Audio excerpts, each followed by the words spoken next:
The Shattered Timbrel by Wallace J. Knapp. Over all these ponderous volumes on the desk before me I have pored. Kristinovnikov's Conditioned Reflexes of the Parietal Lobe, Ebbingbaum's reprints from Neurology Central Blatt, even the Rare Derangements Cerebrospinalis I have read over and over, seeking a clue. Hopeless, all hopeless. I, whom Schmersholt, the world's greatest physiobiologist, called the most promising assistant he ever had, face a blank wall. How I remember our excitement the first few times we performed the modern miracle.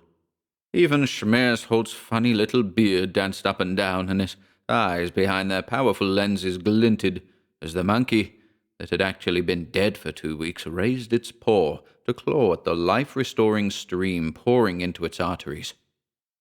If we had been publicity seekers, the successful culmination of my chief's lifetime of experimenting would have put us on the front page of newspapers all over the world. But for some reason the little German held back. "Nein, Wolly, we are not ready yet." But Nancy Follett, when I told her about it that night, could not understand the delay. "Why, darling, bringing the dead back to life, it's wonderful. When people learn about it, someone will be sure to offer you a salary big enough so that we can get married." "We'll be married without waiting for that, sweetheart," I told her. "And in less than 2 months. Schmersholt told me that after he gets back from the Experimental Biologist Conference in Berlin, he'll give me a month's vacation." "Marvelous.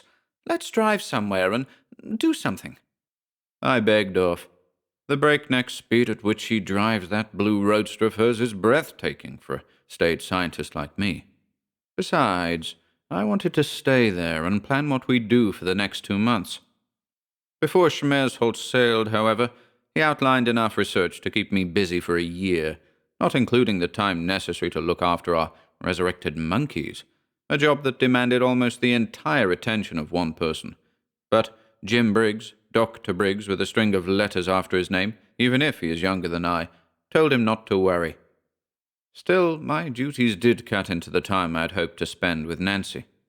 When you're trying to grow a cutaneous tissue synthetically and need to add a drop of some solution or other every half hour for 10 days, there's little chance of covering much country, even with a speed demon like Nancy for a driver. She's unhappy unless she's hitting 50 miles or better. But that, I suppose, is what I should expect from the red-headed elf who was soon to marry me. We scientists are agnostics about telepathy, waiting the results of further investigation. But I know how uneasy I felt around the laboratory that afternoon. Nothing went right. One of the monkeys ended the state of coma in which it had existed ever since before Schmersholt's departure by dying. The howling of the dogs we used for experimental purposes got more on my nerves than usual, and the shrill telephone ring so startled me that I dropped the pan of aniline I was carrying across the operating room. Briggs was nearest the phone, but he just stood there looking at me and at the spreading red pool on the spotless tile. I reached the phone first. The voice was breathless and choked as it asked for Dr. Knapp. I licked my dry lips and answered. "Oh, Doctor, there's been an accident, a terrible accident. Miss Follett is—" "Dead?" I rasped. "Where? When?" We beat the ambulance to the scene of the auto wreck. Nancy's blue car still remained rammed against a tree, but the farmer in the neighboring house and the 2 occupants of the truck that had been hugging the wrong side of the turn had pulled her out of the wreck and laid her on a blanket. It seemed impossible to believe she was dead, but though she had not a cut or visible bruise, her heart had stopped beating. I was bent over her when the ambulance clanged up. I pushed back the doctor. No hands but mine should touch her. If anything remained to be done for her, that gave me the idea. My choking cry brought Briggs to his knees beside me. "What is it, Wally?" he demanded. "We've got to get her to the laboratory." At first the ambulance driver refused. It was his duty to take her to the hospital, but I insisted. Afterward, he testified in court that I threatened to kill him. I don't know. But it ended with his driving, and with me in the rear, my arms about Nancy and my voice screaming for more speed. By myself, I took her to our operating room, immaculate except for the angry red spot on the tile, like a little lake of blood. Briggs, arriving afterward, said he pounded for 10 minutes on the locked door before he made me hear and let him in. Then he gasped. On the operating table, covered by a surgical sheet, lay the dead body of the girl I had expected to marry. "What are you going to do, Wally?" he cried. "We've brought animals back to life," I told him. "I'm going to revive Nancy." "You're out of your head." "Maybe, but science saved monkeys. Science is going to save my sweetheart, or I'm through with it forever, and you're going to help me." I caught him as he was sidling out of the room. Vainly he protested. I demanded his help. Mine would be the responsibility, but alone I could not do what I planned. Finally he sterilized me and buttoned me into my operating gown, though still protesting. "But look here," I thundered. "Every doctor in the land would pronounce her dead, wouldn't they?" He tried Nancy's pupillary reflex. "She's dead," he admitted. "And unless we do something, she'll remain dead. So if we can do anything at all for her, she'll be better off than now." As we rigged up the teeter-board, I could see that though he said nothing, he was set against what I proposed to do. But I went ahead. I bound the girl I loved to a sort of seesaw. Then, biting my lips, I made my incisions. As I had watched Schmersholt, so now I pumped in the epinephrine reagent to stimulate her heart action, the hepatin for its effect on her liver, the leukocal for nervous system tone, all in a blood and saline solution from which the coagulating matter had been filtered. And from time to time I glanced up at Briggs, whose eyes, all I could see above his mask, remained fixed on the pulmonamic machine with which he was trying to start her breathing. With his gloved right hand he gently teetered the board back and forth, 8 times a minute. Outside it grew dark. Inside the operating room, dripping in the air heated to lessen shock, we watched, blinking in the glare of overhead lights. I was dimly conscious of people knocking at the door, but we did not open it. When the telephone bell annoyed me, I hurled a pair of hemostats at it and sent the apparatus crashing to silence on the tile. And still we watched, feeding the life-giving fluids into the body and waiting for them to take effect. Yes, waiting, because somehow I had no thought of failure. The reason Schmersholt went to the added expense of buying monkeys for his experiments was because their reactions parallel human reactions. If they had been restored after 2 weeks of death, Nancy must come back to me. Briggs called my attention to the blood on my gown, dripping from the lip I had been worrying with my teeth as I worked. But I did not stop to change. Just then, I thought I saw a slight movement of her mouth, but when it was not repeated, I called it a product of my tensed imagination. It was Briggs who first detected the trembling of Nancy's eyelids. That gave new vigor to our exhausted bodies, and we kept on, until finally she gave a little moan and slightly moved the hand that wore the engagement ring I had given her. And then Briggs slumped to the floor. I could not stop to help him. Even though Nancy had begun to breathe again slowly, I could not leave her, even for an instant. Not until the black of the windows turned to grey and I knew she was safe did I open the laboratory door. Outside, Mrs. Follett, dry-eyed and grey, sat folding and refolding her handkerchief. I gave her instructions and stumbled to a cot in our smoking room. I slumped onto it. When I awoke, I discovered they had moved her to the hospital, since our laboratory had no facilities to care for her. Quickly I drove over, still haggard.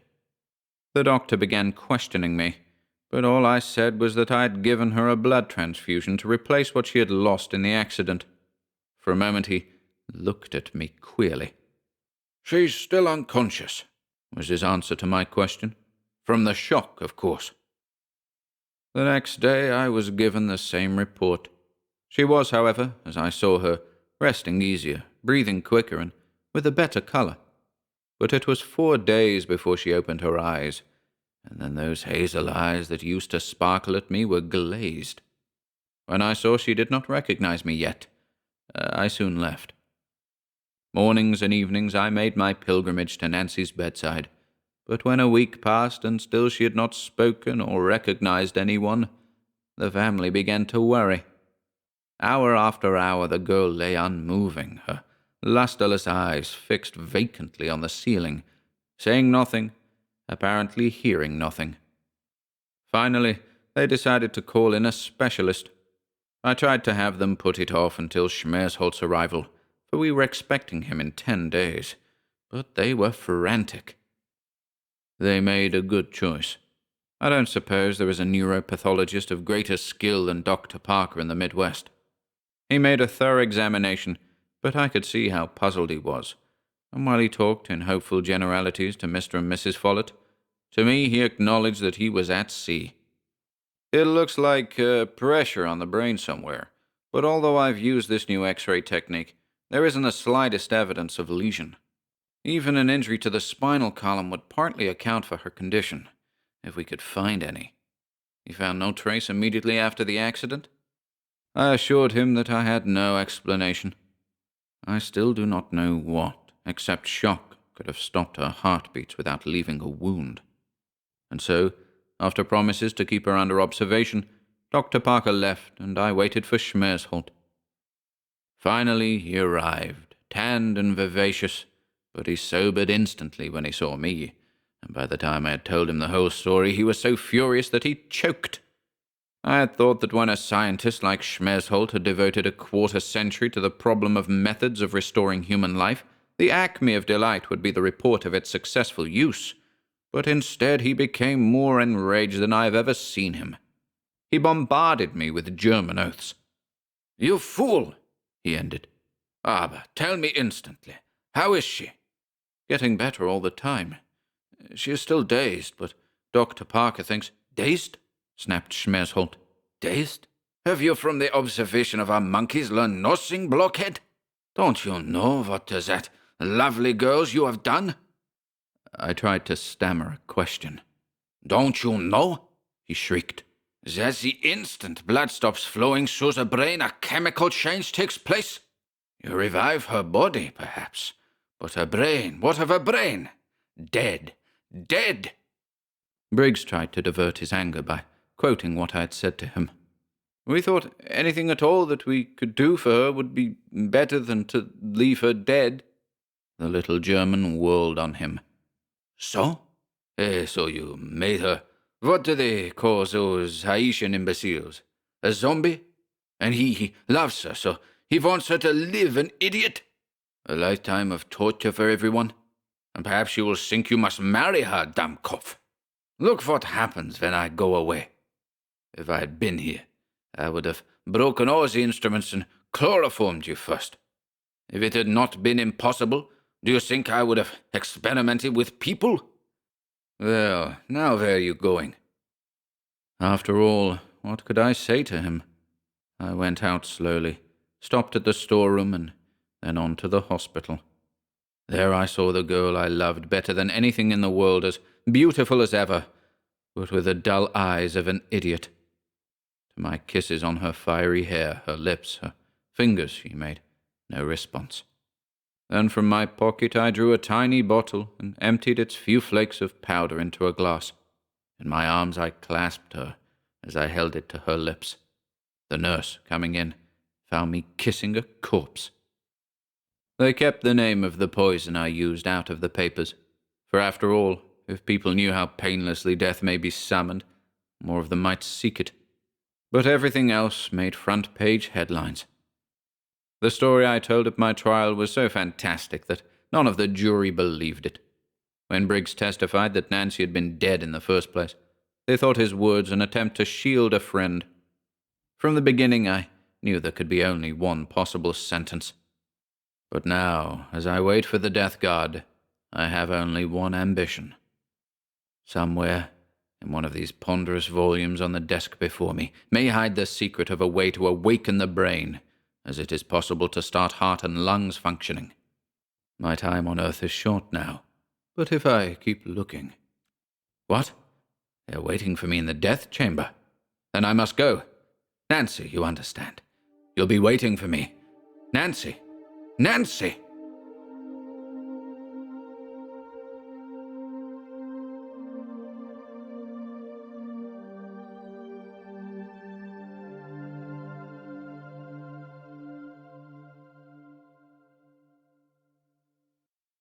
The Red God Laughed, by Thorp McClusky. The city was dead. New York, the greatest monument mankind ever reared upon the face of earth, was dead. No creature of flesh and blood moved along her thousands of miles of multiple-tiered streets, glanced appreciatively and pridefully outward and downward through dizzying azure depths from the gleaming pinnacles of her 4,000-foot towers, strolled or lounged in her unkempt and silent parks. No silvery aircraft or fish-shaped stratoships hurtled purposefully above her Himalayan skyline. No birds or insects sang or buzzed in her wondrous hanging gardens. Grass and weeds grew in crevices in her disintegrating pedestrian walks, and fat angleworms crawled unafraid through their lush and fecund tangle. Dry and chalk-white skeletons littered the streets, the skeletons of men and women and children and birds and domestic beasts. They strewed the dust-carpeted corridors of great buildings. They were even to be found, had any sentient creature been there to search for them, in the huge and hermetically sealed gas shelters beneath the city. The gas had lingered longer than the men who had designed and built those tremendous caverns had believed possible. Thirst and oxygen starvation had snuffed out lives the gas had not been able to touch. It was not only that way in New York and in the Americas. It was the same all over Earth. Even the yellow men, big and little, who had first perfected the gas and immediately deluged the Americas with it in that last decade of the 21st century, had also perished. For the gas had been easy to analyze and easier to manufacture. Dying, the Americas had struck back at the yellow men with their own weapon, and gasping doom had encircled the globe. All races of mankind, all air-breathing creatures, save only the deep-sea fishes and the worms that chanced to be far underground, and perhaps a few toads and frogs encapsulated and dormant in dry lake or riverbeds, had perished. The last human creature had been dead for over 3 years, and the last bird or beast or insect for perhaps an additional 6 months, when, at approximately 11 o'clock in the morning on June 8th, in the year, according to Occidental reckoning, 2097, Thorp the Seeker brought his 14-million-ton neutronium-hulled spaceship into Earth's atmosphere, and, having already observed New York's towers and minarets from halfway around the globe, set her down as lightly as a drifting feather in a cradle of granite rocks near the southern boundary of that rectangular stretch of greenery men knew as Central Park. And as he set his ship down gently, careful to avoid crushing the green vegetation, in Thorp the Seeker's curious soul there was a great gladness, for Thorp knew that his quest was ended. It had been a long and a lonely search, spanning reaches of space that light will not cross in 20,000 years. It had begun beyond the hub of our stellar galaxy, and the years of Thorp's journeying were to the life of a man as the age of the pyramids is to a single day. Spawn of the innermost planet of a blue-white dwarf sun deep hidden in the globular cluster in Messier 2, Thorp resembled in no way save one any of the diversified forms of life which have evolved upon Earth down the millenniums since the red heat died from her surface rocks and permitted her seas to form. Because of that single resemblance, Thorp had begun his search. Only because of it had he finally arrived upon Earth. Water. Thorp, like a man, required water. The mechanical processes of his existence and of the existence of his kind depended upon an unfailing supply of water. And upon Thorp's homeworld the water was almost gone. Thorp well knew, when he began his quest, the odds against his succeeding. To every 100,000 suns, there was but one, and perhaps not even one, with planets. To every 1,000 planets, perhaps there was one sufficiently supplied with water, and suitable for colonization by his kind. There were 100 million chances to one of Thorp's finding, anywhere in the galaxy, that which he sought. And the other galaxies, even the big near one in Andromeda, were too far away. And now the quest was ended. Thorp's selection of Sol as a star worthy of investigation had not been haphazard. While still beyond the white star Alpha in the constellation of the Centaur, he had noted that this modest yellow-white sun was slightly unstable, slightly variable, a star that fluctuated, though to only a minor degree, through a regularly recurrent cycle. That periodicity might mean almost anything. It might mean that the star was on the verge of blowing up. It might be caused by the resultant of the gravitational attraction of attendant planets, or it might be merely the subsiding spasms of some ancient solar malaise. From Alpha Centauri, Thorp set his course for Sol. He was 15 billions of miles beyond the orbit of that planet men have named Pluto, when the steadily increasing intensity of Sol's illumination, actuating certain mechanisms, awakened him from the state of completely suspended animation in which he voyaged from star to star. He awoke instantly, feeling neither refreshed nor enervated, and lacking any recollection whatsoever of the passage of time. His first and almost automatic activity was to reduce the velocity of his spacecraft from a hyper-Einsteinian interstellar speed to a pace more suitable to interplanetary cruising. During those first brief, waking moments, his ship traveled solward 1 billion miles. Immediately, he had slowed the rush of his ship toward the yellow sun. He applied himself to his instruments, and saw at once that the slightly nervous star was plagued with a swarm of planets. The outermost planets were too cold to support life. Their atmospheres were raging seas of ammonia and methane. The planet nearest the luminary was without atmosphere. The next was heavily blanketed with an atmosphere, which was, however, full of carbon dioxide. The third planet, the one with the pear-shaped moon, had an atmosphere dripping with water vapor. Thorp, looking upon Earth, knew that his quest was ended. His ship safely landed on Sol's third planet. Thorp began a series of routine tasks. He analyzed the luminary's radiation and the planet's atmosphere with highly encouraging results. His kind could adapt themselves to life on Earth.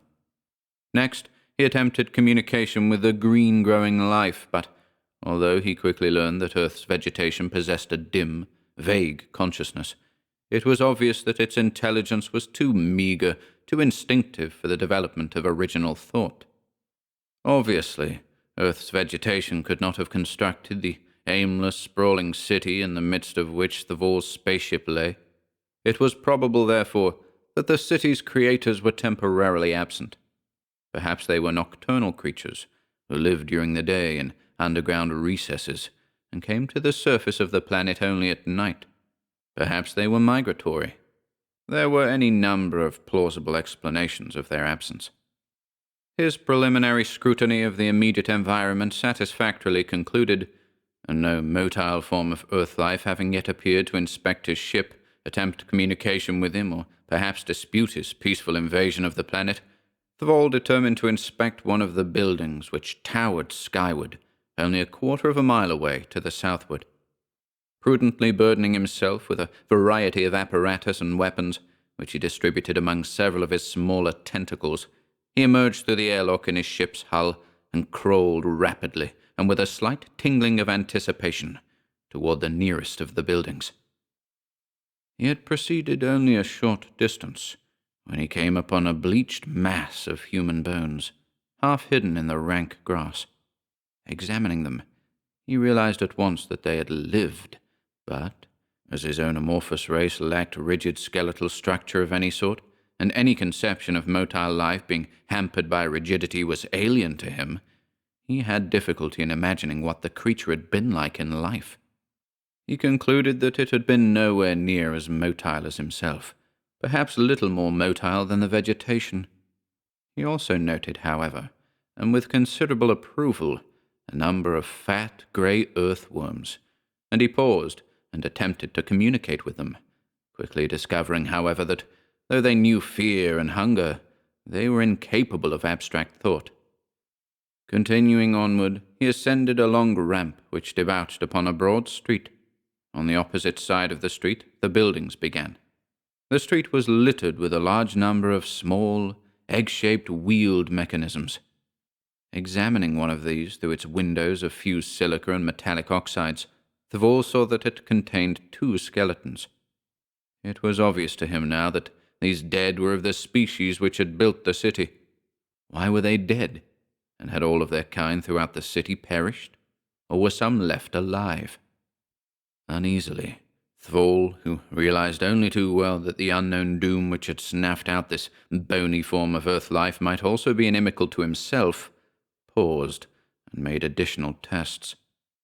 Reassurance of a sort returned to him, as he determined that Earth's atmosphere was remarkably stable, and that there were no electrical or atomic mechanisms operating within the field of his apparatus. Nevertheless, he determined to proceed with extreme wariness. Crossing the broad street, Thorp approached the base of the nearest building and examined as much of the interior as he could see through the dusty, though still partly transparent windows. The structure was internally subdivided into many small cubicles profusely equipped with furnishings, which were, for the most part, incomprehensible to Thorp. He would have to see those objects in use before he could understand their purpose. His bulk was too great to permit him to enter through any of the windows, but there were large doors which, after a brief examination, he easily opened. Entering the building, he found himself in a chamber of considerable size, which, like the smaller cells, was luxuriously furnished. The walls of this room were profusely panelled with mirrors, which created the illusion of a chamber twice as large as actuality. Why this illusion should be necessary or even desirable was utterly beyond Thorp's comprehension. Reflecting surfaces in utter dissociation with any recognizable form of apparatus whatsoever were a complete enigma to him. The floor of this chamber was littered with no less than 20 skeletons. Some were still partly clothed in garments of vegetable, mineral, and animal fibre. Some wore loose-fitting circlets of metallic alloys around their tinier appendages. Many of the circlets held geometrically carved bits of crystallized carbon in claw-like sockets. Lifting and examining a small, glass-dialed mechanism which lay beside one of the skeletons, Thorp discovered that it was operated by an internal spring, which had, however, lost its tension. He rewound the spring by turning a ratcheted pin provided for the purpose, and discovered that the mechanism produced a regular pulsation, while 3 small indicators beneath a transparent portion of the mechanism's shell revolved at proportionate though greatly dissimilar velocities. Correctly assuming that the mechanism was a device for measuring the passage of time, Thorp replaced the watch beside the skeleton of its owner and glided toward the deeper recesses of the chamber. Here he discovered a number of doors arranged in an orderly row, and, investigating one which was not fully closed and which slid open easily, he found that it opened upon a chimney-like well. Within the well were a number of taut steel cables which supported a square metal cage at a level slightly beneath the door. Thorp had opened the cage, Thorp saw at once, was designed to be raised and lowered from level to level of the building. Far above, a tiny pinpoint of brilliant light told Thorp that the well extended to the top of the building. He instantly determined to ascend the shaft and view the city from that vantage point.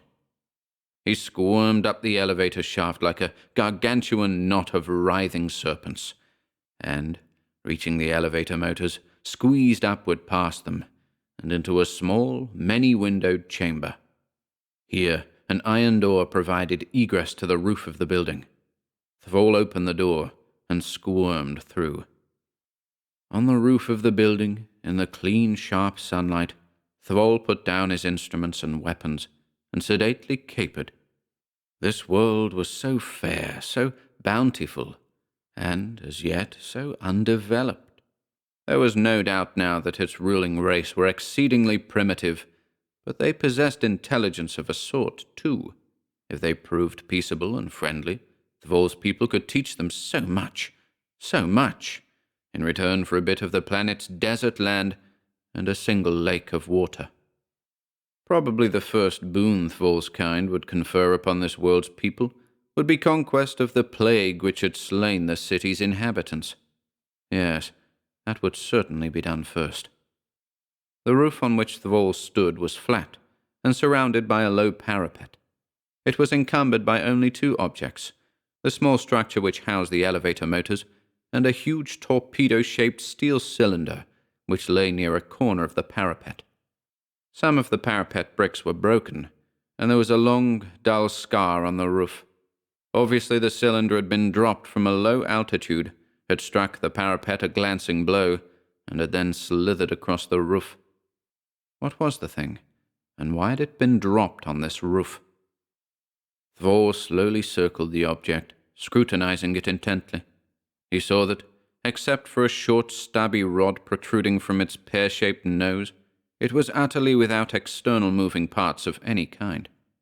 But the rod looked like a control of some sort. Thvor first rotated the rod, then, when nothing happened, he tugged on it, and finally pressed on it. That brought results.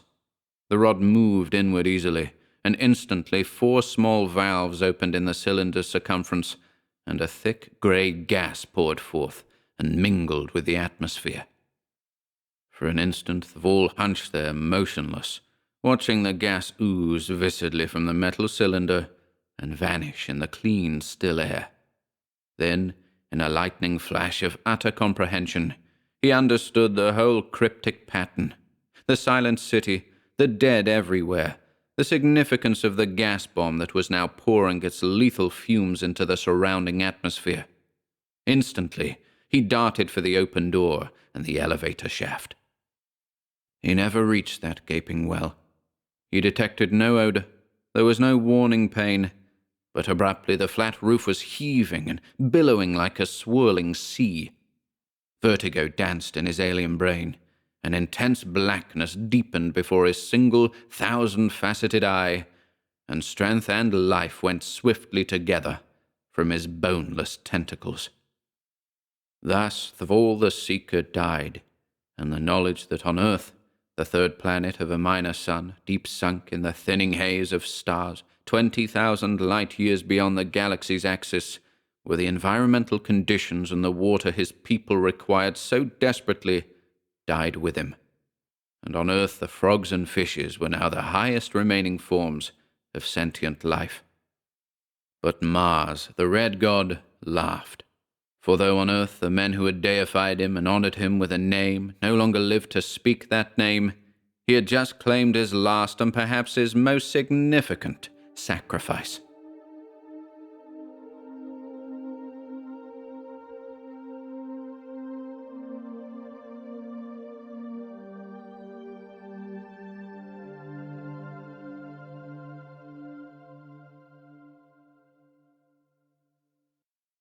In the Dark by Ronal Kayser. The watchman's flashlight printed a white circle on the frosted glass, black-lettered door. Gregg Chemical Company, MFRS. Asa Gregg, President. Private. The watchman's hand closed on the knob, rattled the door in its frame. Queer, but tonight the sound had seemed to come from in there. But that couldn't be.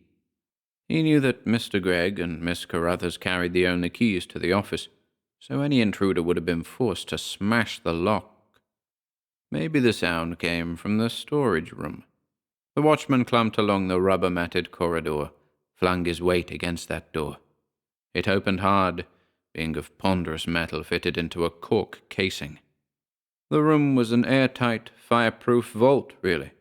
His shoes gritted on the concrete floor as he prowled among the big porcelain vats. The flashlight bored through bluish haze to the concrete walls. Acid fumes escaping under the vat lids made the haze and seared the man's throat. He hurried out, coughing and wiping his eyes. It was damn funny. Every night lately, he heard the same peculiar noise somewhere in this wing of the building. Like a body groaning and turning in restless sleep it was. It scared him.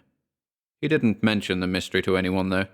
He was an old man, and he didn't want Mr. Gregg to think he was getting too old for the job. "Kayser'd think I was crazy if I told him about it," he mumbled. Inside the office, Asa Gregg heard the muttered words plainly. He sat very still in the big leather-cushioned chair, hardly breathing until the scrape of the watchman's feet had thinned away down the hall. There was no light in the room to betray him, only the cherry-coloured tip of his cigar, which couldn't be visible through the frosted glass door. Anyway, it'd be an hour before the watchman's round brought him past the office again. Asa Gregg had that hour, if he could screw up his nerve to use it. He took the frayed end of the cigar from his mouth. His hand, which had wasted to mere skin and bone these past few months, groped through the darkness, slid over the polished coolness of the dictaphone hood, and snapped the switch. Machinery faintly whirred.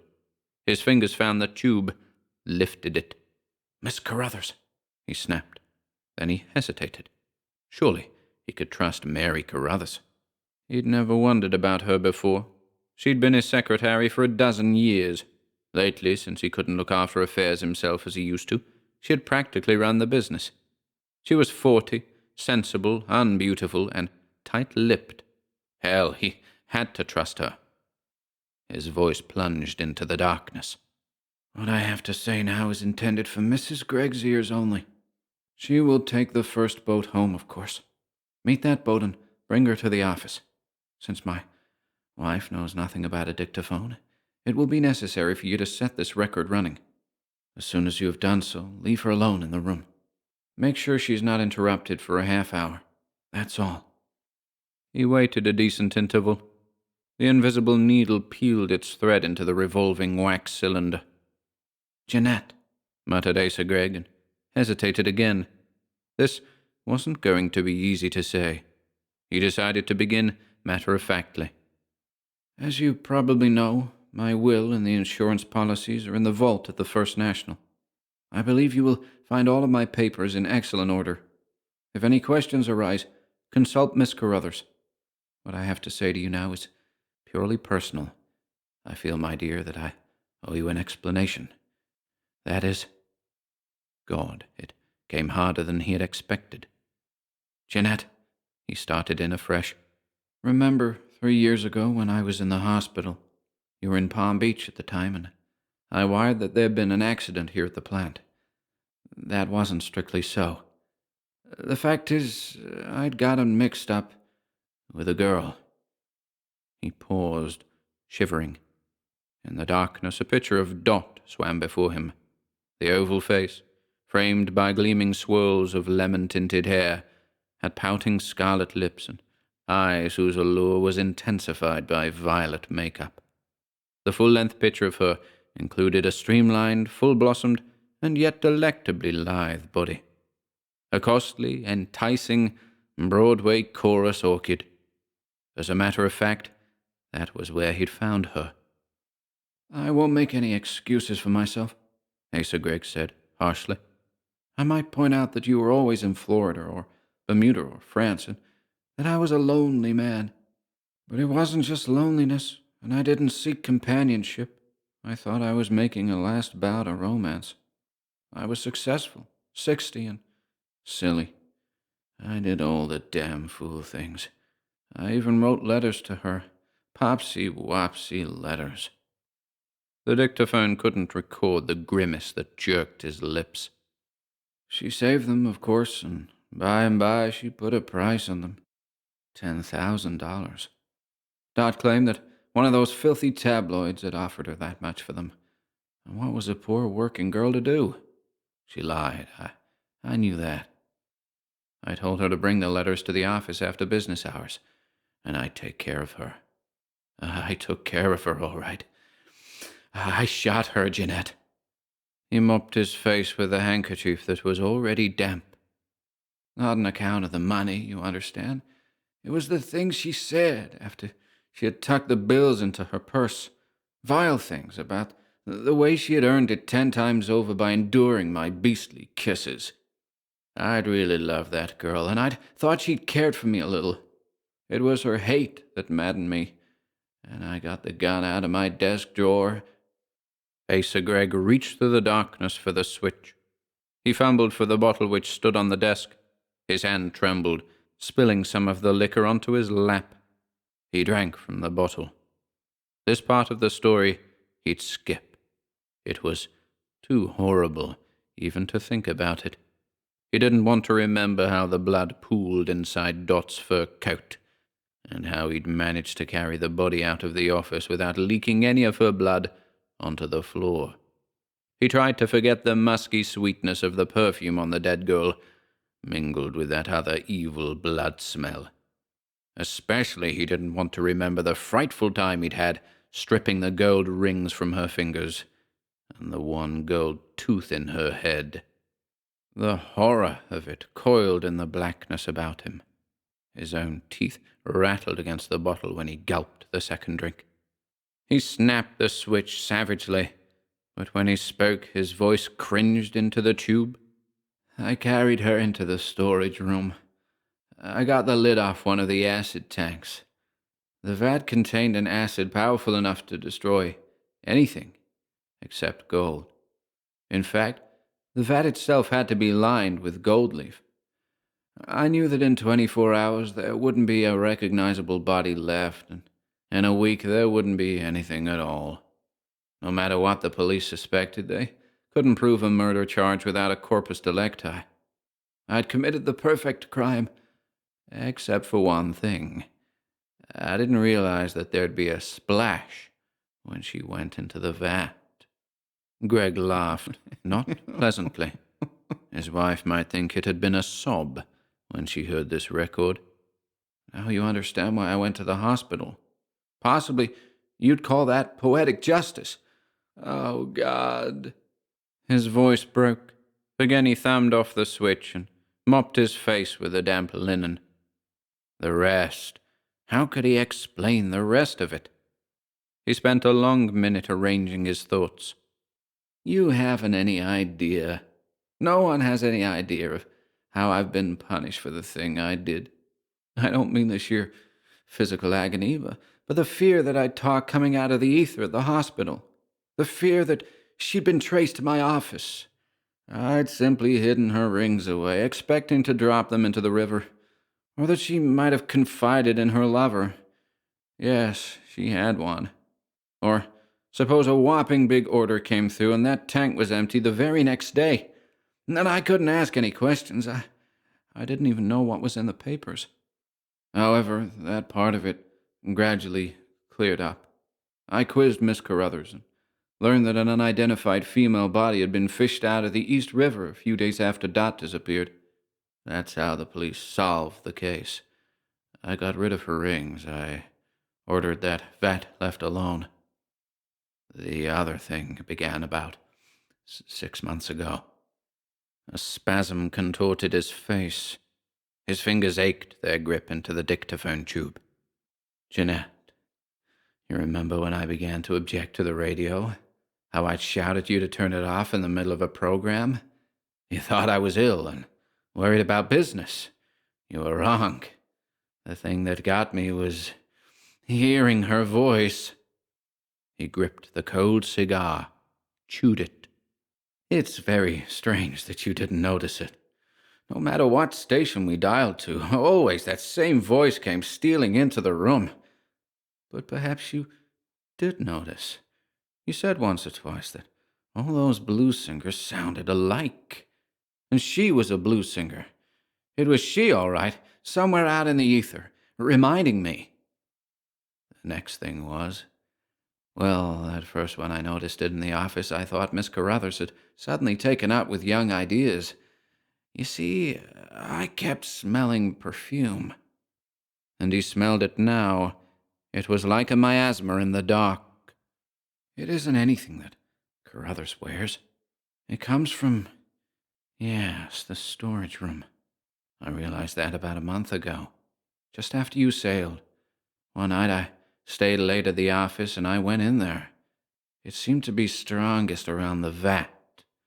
Her vat. And I lifted the lid. The sweet, sticky musk smell hit me like a blow in the face.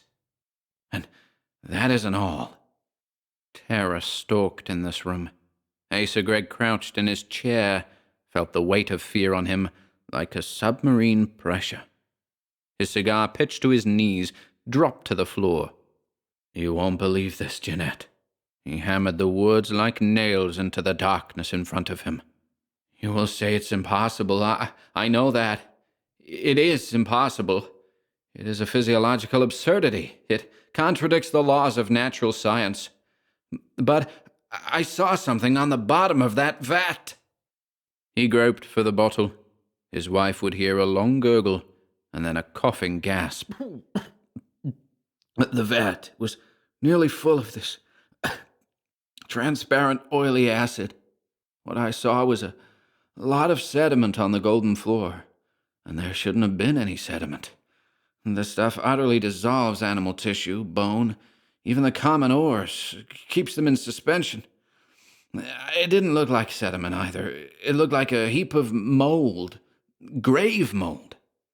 I replaced the lid. I spent a week convincing myself that it was all impossible, that I couldn't have seen anything of the sort. Then I went to the vat again. Silence hung in the darkness while he sucked wind into his lungs, and the words burst, separate, yammering shrieks. I looked night after night. For hours at a time I've watched the change. Did you ever see a body decompose? Of course not. Neither have I. But you must know in a general way what the process is. Well, this has been the exact opposite. First, I stared at the heap of grave mold as it shaped itself into bones, a skeleton. I watched the coming of hair, a yellow tangle of it sprouting from the bare round skull until, oh God, the flesh began making itself before my eyes. I couldn't bear any more. I stayed away, didn't come to the office for 5 days. The tube slipped from his sweating, slick fingers. Panting, Asa Gregg fumbled in the dark until he found it. Exhaustion, not self-control, flattened his voice to a deadly monotone. I tried to think of a way out, if I could fish the corpse out of the tank, but I couldn't smuggle it out of the plant alone. You know that, and so do I. Besides, what would be the use? If acid can't kill her, nothing can. That's why I can't have the lid cemented on. It wouldn't do any good either. Until 3 days ago, she hadn't the least color, looked as white as a ghost in the vat. A naked ghost, because there's been no resurrection for her clothing. I've watched her limbs grow rosy. Her lips are scarlet. Her eyes are bright. They opened yesterday. And her breasts were rising and falling, almost imperceptibly. But that was last night. And tonight, I swear it, her lips moved. She muttered my name. She turned. She'd been lying on her side, over onto her back. The record would be badly blurred. His hand shook violently, bubbled the tube against his lips. Gregg braced his elbow against the desk. She isn't dead. She's only asleep. Not very soundly asleep. She's waking up. The invisible needle quivered as it traced several noises. There was his tortured breathing and the clawing of his fingernails rattling over the desk. The drawer clicked as it opened. The loud click was the cocking of the revolver. Soon she's going to get out of that vat. Jeanette, forgive me, God forgive me, but I will not, I cannot, I dare not stay here to see her then. The sound of the shot brought the watchman stumbling along the corridor. He crashed against the office door. It banged open in a shower of falling frosted glass. The watchman's flashlight severed the darkness and printed its white circle on the face of Asa Gregg. He had fallen back into the chair, a blackish gout of blood running from the hole in his temple. He stared sightlessly into the light, with his eyes that were two gnarls of shrunken brown flesh, like knots in a pine board. Asa Gregg was blind, had been, since that night 3 years past, when the acid splashed.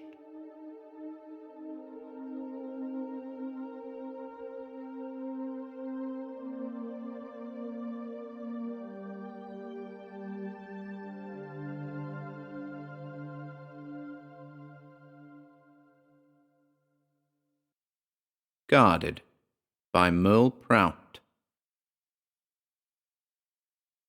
The sound of a shot suddenly broke the stillness of the May morning and echoed back from across the valley. A puff of blue smoke arose from a clump of green briars and drifted away downwind. Out in the road, Abner Simmons dropped the bag of grain he was carrying and, with a look of dumb surprise, sank in a quivering heap to the ground. Half his side had been shot away. The green briars parted with a sudden life, and Jed Tolliver emerged, straightening his long form as he shambled toward the road. As he walked, he broke his double-barreled shotgun, flicked out the empty cartridge, and blew through the barrel, sending a thin stream of acrid smoke out of the chamber. He stooped over his fallen enemy.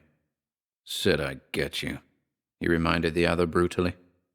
He inserted a fresh cartridge and closed the gun with a snap. The man in the road rolled over with a convulsive movement and stared up at him. "That kid brother of yours is next, and last," Jed continued, "and I'll be through with a lot of you." Abner grinned. It is an awful thing to see a dying man grin. Jed shuddered in spite of himself. "You can't, Jed.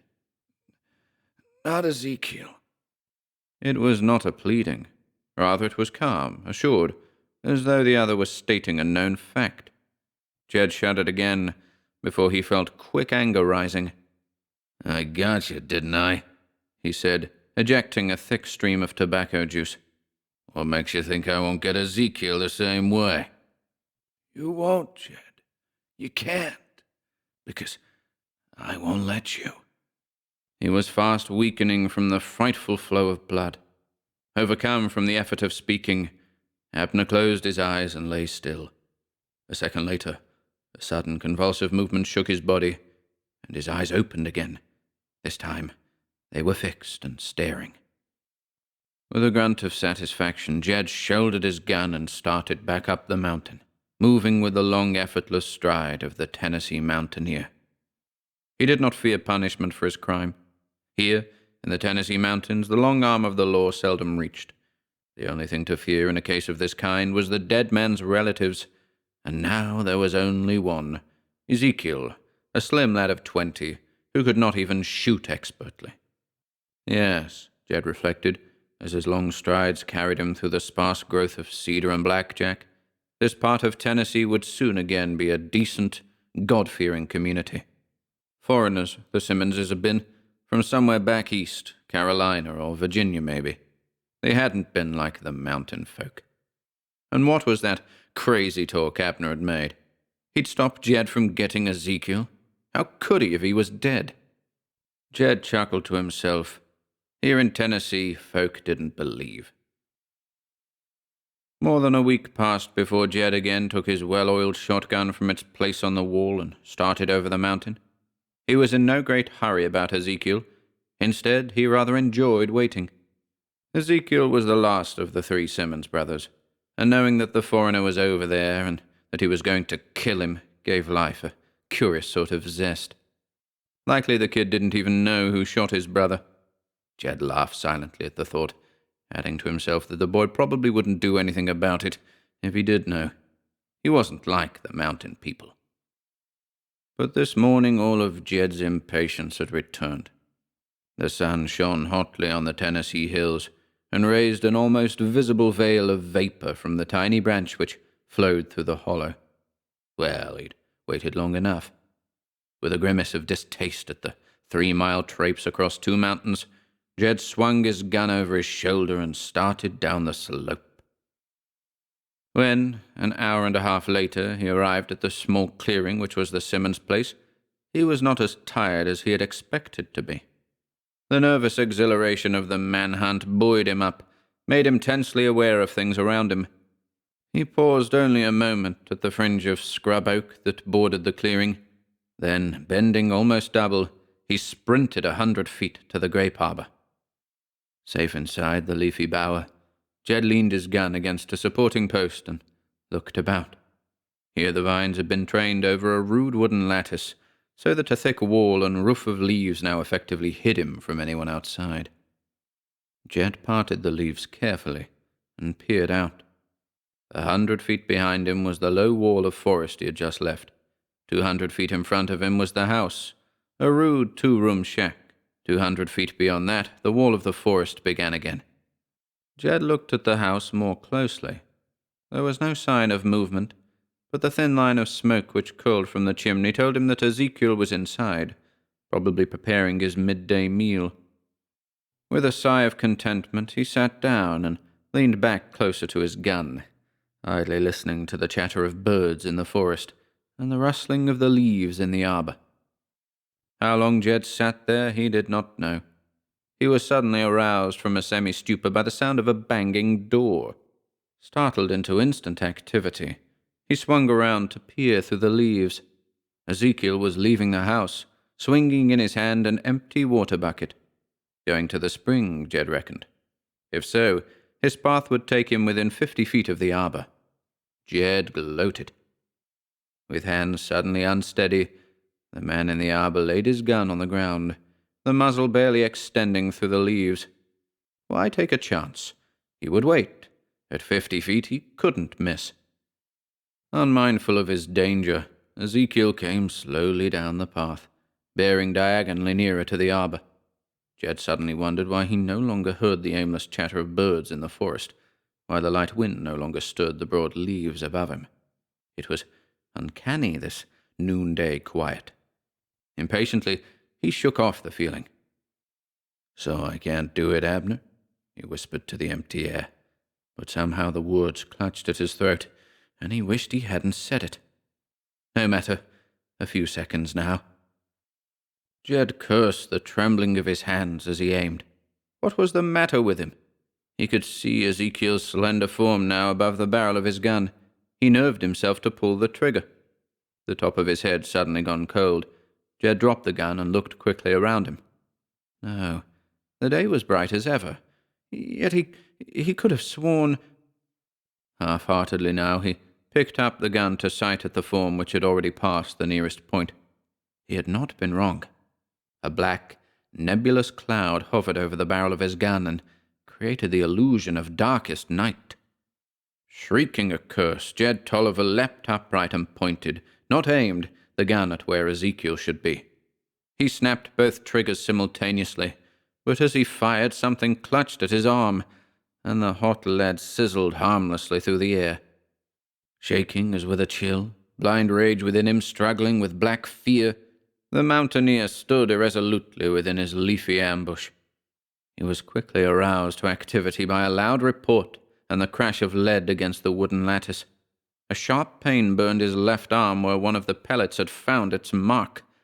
Ezekiel had fled to the house and opened fire. Without waiting to reload his gun, Jed crashed through the side of the bower and fled to the safety of the trees. As he entered, buckshot spattered harmlessly around him. Safe within the sheltering growth, Jed halted to reload his gun. "Damn you, Abner!" he shouted to the stunted oaks. "I'll get him yet!" As he turned to go, he thought he heard a low, mocking laugh, but reasoned later that it was only a squirrel chattering a protest at the sound of his voice. Jed reached home in a blue funk. The long tramp across the mountains in the early summer heat had melted away most of his fears, but his nerves were still badly shaken. Now that he could look at the incident in a sober light, he refused to credit his senses. As the distance between himself and the scene increased, he had come more and more to believe the occurrence an hallucination, brought on by the long walk through the heat. After all, he recalled, he had almost fallen asleep in the arbor while waiting for Ezekiel to appear, Perhaps he had dreamed part of it. However logical Jed believed his explanation, he did not again go near the Simmons place. Weeks passed. Always he promised himself that he would soon finish the task so ingloriously begun. But day by day he waited until nearly 3 months had gone. At first he had feared Ezekiel had recognized him in those few seconds it had taken to sprint from the grape arbor to the cover of the woods.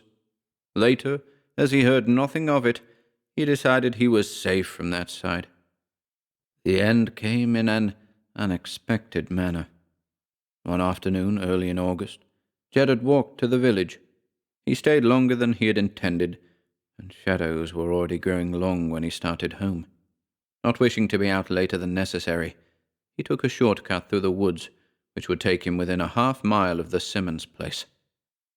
The sun was setting as he entered the Simmons hollow, a half-mile below the house. He felt vaguely uneasy. Though he told himself he was not frightened, he found himself wishing for the protection of his gun. Nervously, his hand strayed to the hunting knife stuck in his belt and tested the keen edge. Walking diagonally across the hollow, which was largely devoid of trees, he turned aside to go around a cluster of young cedars, which was directly in his path. Suddenly he drew back sharply. Again his hand tested the keen edge of that knife, but not this time from nervousness. Jed was not thinking now of defense. 200 feet beyond the cedars, on the smooth, unbroken grass floor of the hollow, was a man milking. His back was turned to the cedars, but Jed thought he recognized that slim, youthful form. He believed it was Ezekiel. Stepping lightly, one hand on his belt where he could immediately grasp the knife, Jed moved into the open. Halfway across the level space, his hand moved yet closer to the knife, while the ghost of a grin curved his lips. Without a doubt it was Ezekiel Simmons. The man milking did not look up. The milk jetted into the half-filled bucket with a low murmur, just loud enough to mask Jed's guarded footsteps. Step by step, Jed advanced. If only Ezekiel did not see him. If only the cow did not sense his presence and turn unexpectedly. Step by step further, Jed was tense with excitement. There was no midday sun this time to blind his eyes and fill his soul with a nameless fear. Nor would he be unnerved by the twilight stillness. It was always still at sunset, here in these mountains. 10 feet now. The milk still swished into the pail uninterruptedly. The steady grinding of the cow's molars never ceased. Suddenly Jed tugged at his belt and leapt forward. "Got you!" he shouted aloud. But the exultant cry died suddenly into a moan of horror. The arm bearing the knife poised high for the blow, Jed felt something like an electric shock course through its length. Instead of swinging forward to strike the man in front of him, the knife turned in his hand. His wrist and elbow bent at a crazy angle, and the razor-edged steel ripped through the cords of his neck. Staggered more by his realization of the awful consequences than by present pain, Jed sank to the grass, while gouts of blood spurted from a torn jugular. His first mad terror past, he became aware that Ezekiel was standing over him, scorn darkening his features. "So it was you, Tolliver. Abner warned me about you." "I'd have got you, too. Oh, only Abner." "Abner was a good brother. He told me, weeks before he died, that if anything happened, he'd guard me." Jed felt himself weaker. His head was strangely without weight, and objects around swam lazily in the pale twilight. He lay back on the grass. "Should have got you, Ezekiel. Shouldn't have missed," he murmured sleepily as the shadows gathered. He raised his head slightly to listen. Was that a light, mocking laugh he heard in the grass beside him? He listened again, before the darkness came down. No, he could not be sure.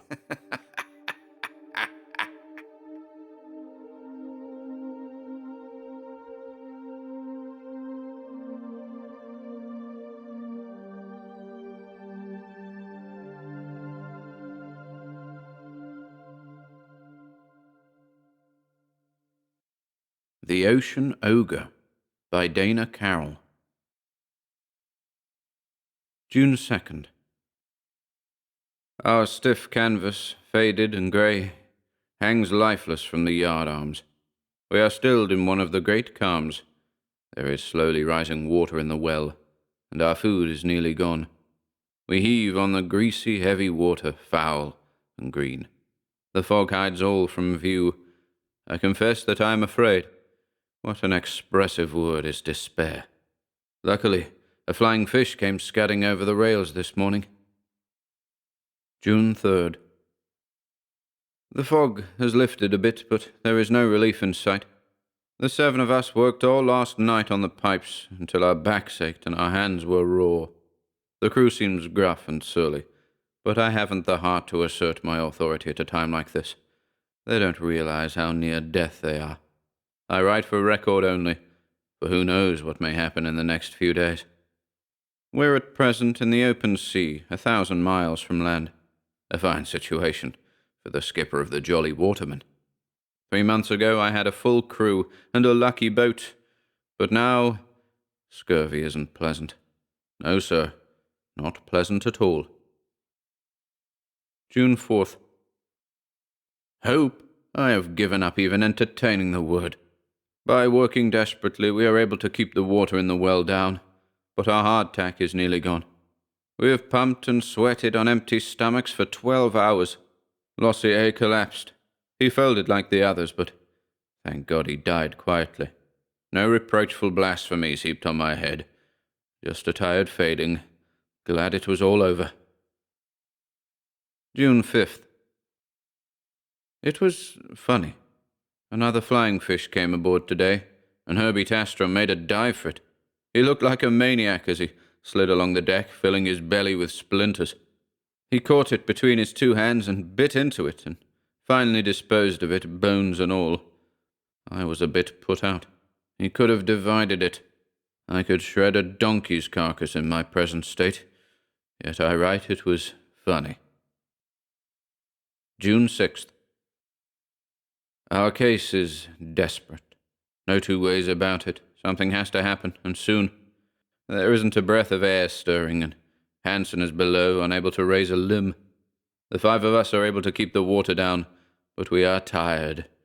Dog-tired. June 7th. We have one thing to be thankful for. The water hasn't risen much in the last 12 hours. Not that we would pump it out if it did. We are too tired to pump. We lie on the decks and curse and make faces at the sky. I lost my temper many times today, but I am suffering acutely.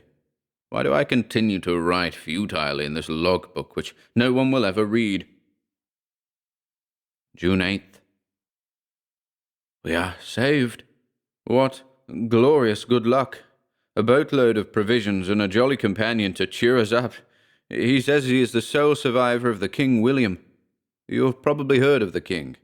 A finer brig never put out from Marseille. A hurricane and a leak did for her. 6 or 7 pulled away in the longboat.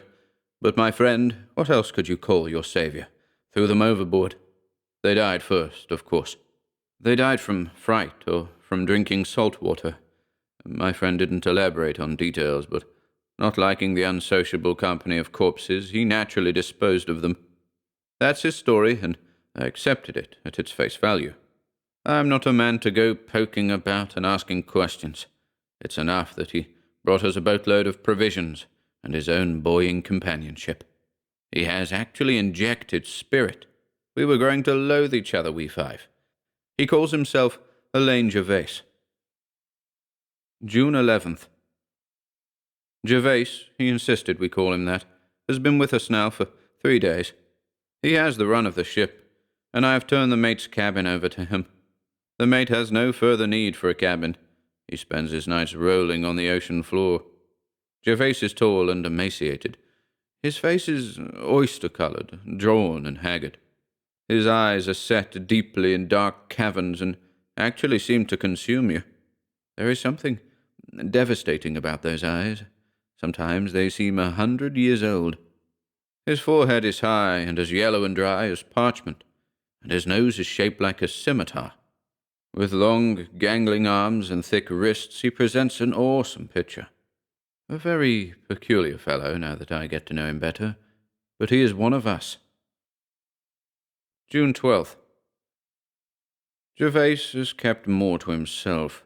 He remained locked in his cabin all morning and answered my anxious questions curtly through the closed door. But I was too busy to investigate.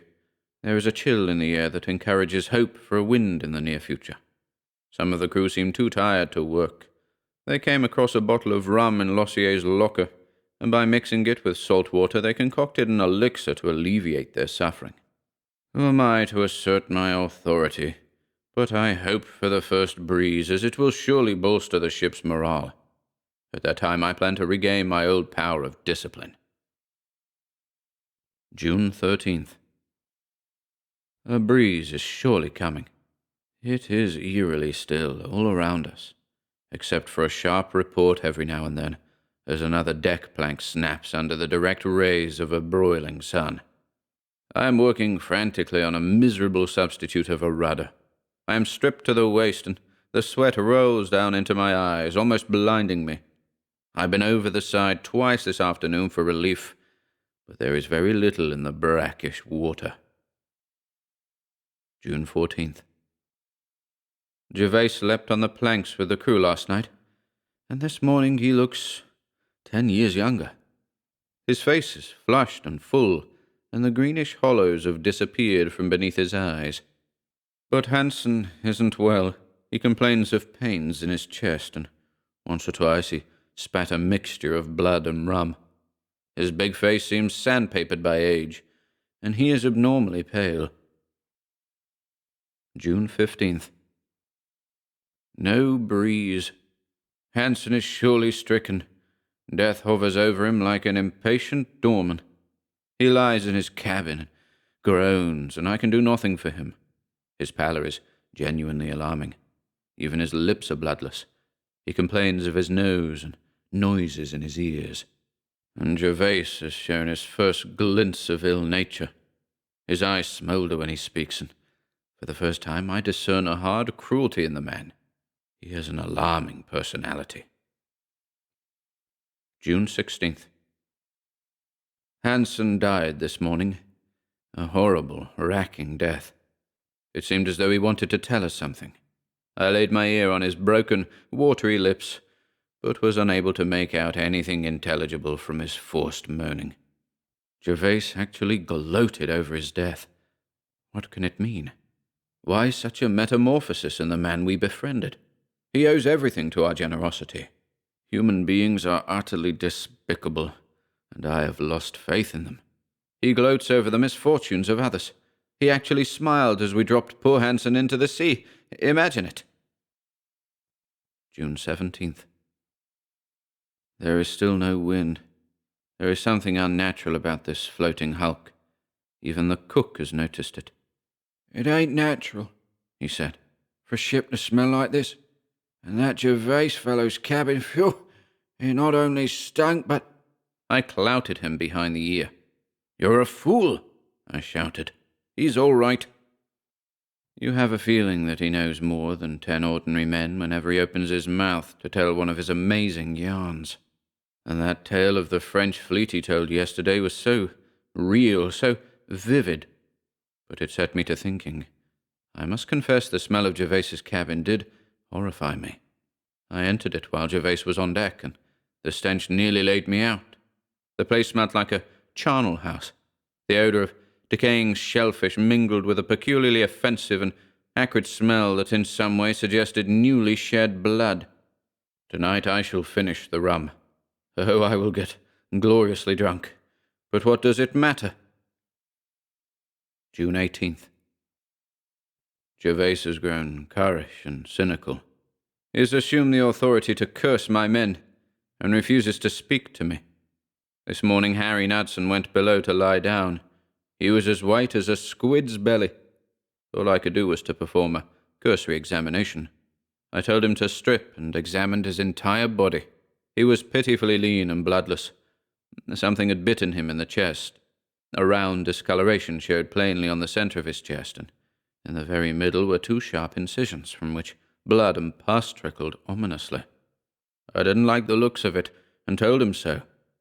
Harry smiled grimly and turned over in his bunk.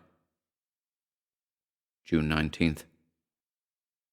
Gervais seems to have appointed himself king of the ship. He does whatever he pleases. This morning he cut a strip of sail down and improvised a novel marquee for himself on the poop deck. All during the late afternoon he reclined under the canvas, smoking his briar and gazing reflectively out to sea. None of the men approached him. They want as little as possible to do with so temperamental a person. We were all occupied forward when we heard a triumphant shout from Gervais. He was jumping around under his marquee and pointing over the side. It was Hanson's body, floating face upward, not 10 feet from the ship. His nose was gone, and his cheekbones protruding through the wasted skin. The water was so still, he seemed to hang there, leering up at the ship. When we buried him yesterday, we sewed his body in canvas and weighted it. Evidently the stitching had loosened, and the suddenly released air-filled body had popped to the top like a cork. June 20th. An unaccountable incident occurred on deck today. I am obliged to believe that Gervais is insane. Roland Peirce was working on the braces, and his hand accidentally slipped. He cut himself badly. The blood gushed down his arm, and we all feared he had severed an artery. His under lip trembled, but he didn't complain or cry out. He simply walked with unsteady steps toward the forecastle. Gervais was on the poop deck in his throne room, as we have begun to call it. The sight of Pearson's uncertain steps somehow excited him. He made for Peirce. Peirce saw him coming and stopped, a little puzzled, a little hopeful. In a moment Gervais had seized upon the injured arm. He gripped it forcefully and stuck it under his shirt. Gervais was sweating and acting like one possessed. I feared for Peirce. The situation was unhealthy. I stepped forward to interfere, but when I reached them, they were free of each other. Peirce held his arm and groaned. "There's no blood on it," he bellowed, "and it's as cold as ice." I could only stand and stare. Is Gervais mad, or has he mastered some monstrous system of healing? June 21st. Roland Peirce is dead. I disposed of the body this morning. It was white and rigid, and I noticed an extraordinary discoloration above the wound on his wrist. From the elbow down, his arm was a bright green. I cannot explain it.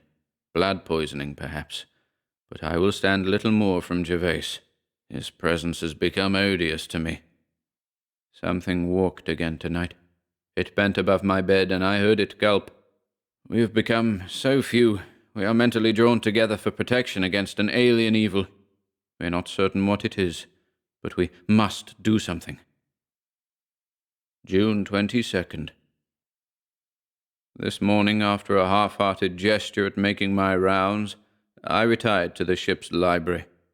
It was fairly cool there, and I thought I could get away from myself for a bit, although there is no breaking from this ship and sea and sky. But now I wish I hadn't. I picked up an old water-stained parchment volume called The Islands of France, a ridiculous miscellany of witchcraft and spirits. I chuckled to myself as I indolently flicked the pages until my interest was finally arrested by the childish awe and belief in the following. There lies a beautiful island called Gautier off the southwest tip of France. You may walk from heavy druid depths of the forest to the brilliant blue glare of the ocean, where the fishermen spread out their nets of bright blue cord to dry, and fisherwomen make out at low tide to gather mussels, sold in the shell for 2 cents a quart. If you ask them what is the next land, they reply, L'Amérique est là-bas. America is over there. They are a naive folk, few of them ever having been away from the island. They will gladly tell you about the old legends of the island, and what's more, believe them. There was the unfortunate Suzanne, the young girl, cruel or unfaithful to her lover, who was changed into a big black dog or female wolf. Unless she repented, or a miracle restored her to her natural shape, she was doomed to lope, howling through the black, naked woods, longing for death, until killed. Only a special bullet, properly blessed, could kill her, which made it difficult. There was also the beak-faced hunchbacks that lived in the sea. These deformed people made periodical raids on the good villagers. If they were displeased, they had the unpleasant habit of dragging corpses through the streets with loud cries. And it didn't take much to displease them, although no one could remember their ever having perpetrated bodily harm. There were the slacks, or noisy drones. Spirits of those that had met a violent death, they wandered through the night, repeating the cries of agony with which they had died, often from age to age. The old fisherwomen even yet hear them howling on long winter nights. There were, and according to the belief of many still are, sorcerers and sorceresses. They are looked upon as outsiders, feared, hated, and never touched. It is a form of our ancient and respectable belief in witchcraft. If you meet one in your path, to avoid distraction, you must immediately make the sign of the cross, seize a piece of earth, and hold it above your head, because between two pieces of earth, the ground under your feet, and the piece held in a quivering hand above your head, no evil spirit can harm you. It is a dangerous sign on this island when those little corpse-dragging dwarfs ring a bell as they go along, for that means another death. A bad sign also if a church bell rings without any hand touching it. Those are still living who have seen the Dame Blanche, white ladies, howling in the night at church doors, seeking salvation and relief. Alain Gervais, the villagers relate, was swimming with other youths of his age in the Saint-Jacques basin. Of a frolicsome and adventurous nature, he swam some distance from shore. According to another youth who was making his way to Alain at all possible speed, he took what seemed an intentional surface dive, and did not appear again.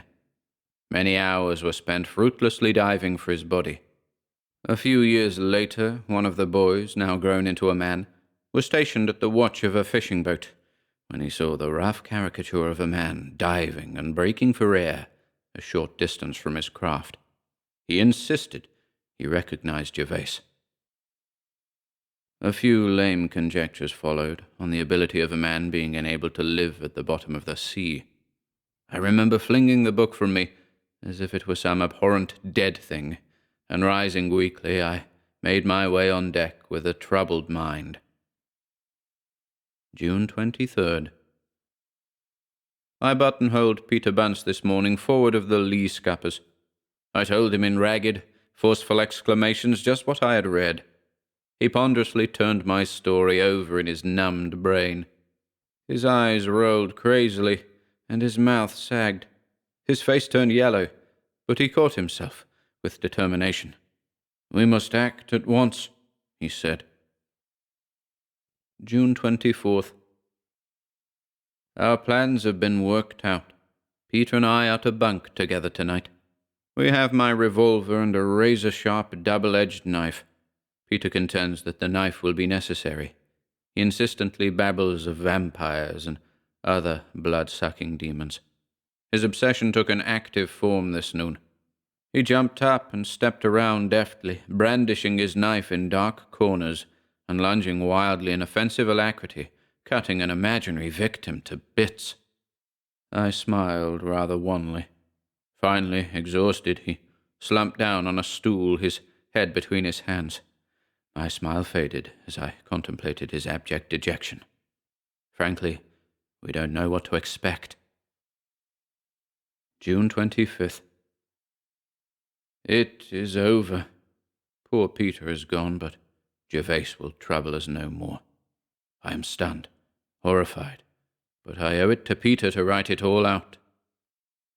I lay awake in my bunk, flat on my back, and the gnawed beams above me twitched like raw tendons. I had that tight, sick feeling of excitement twisting my stomach. We distinctly heard the door creak on its hinges. Something poised itself in the doorway. The door closed, and it slid snake-like into the room. We could hear the thing gulp. Peter gripped my arm. I made ready to strike a match. I stiffened until its soft, slimy approach became unbearable. Then I waited until it swayed at the foot of my bunk, until its green, glassy eyes were vaguely discernible in the almost total blackness. It was watching me, and I realized it could see in the dark. I clawed at the match, lit it, and with a frantically shaking hand carried it to the tallow wick, and then it sprang.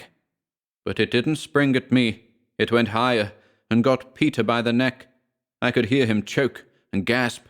In passing me, the thing had knocked the match from my hand, plunging the room once more into total darkness. I was paralyzed, unable to move or think. I sat on the edge of my bunk, deathly sick, and my heart seemed to come up in my throat. The small room careened drunkenly. I finally became conscious of two dark objects struggling on the floor. I heard a gulping and a low moaning, and then the still night was rent with Peter's forced screams of horror. "Oh, Lord, where are the rest?"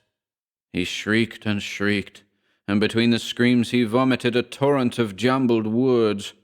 "Green eyes, ooze, mouth, wet." His last throttled shriek lashed at me like a whip. I finally managed another match and lit it. I kept my eyes averted and carried the match quickly to the candle wick. I knew that if I looked at the thing on the floor, I would drop the match. I waited until the sickly glow flared, and then I looked. Something was on top of Peter. It covered him and seemed about to absorb him. In its evil, distorted features, I recognized a caricature of Gervais, but the evil in the man had sprouted.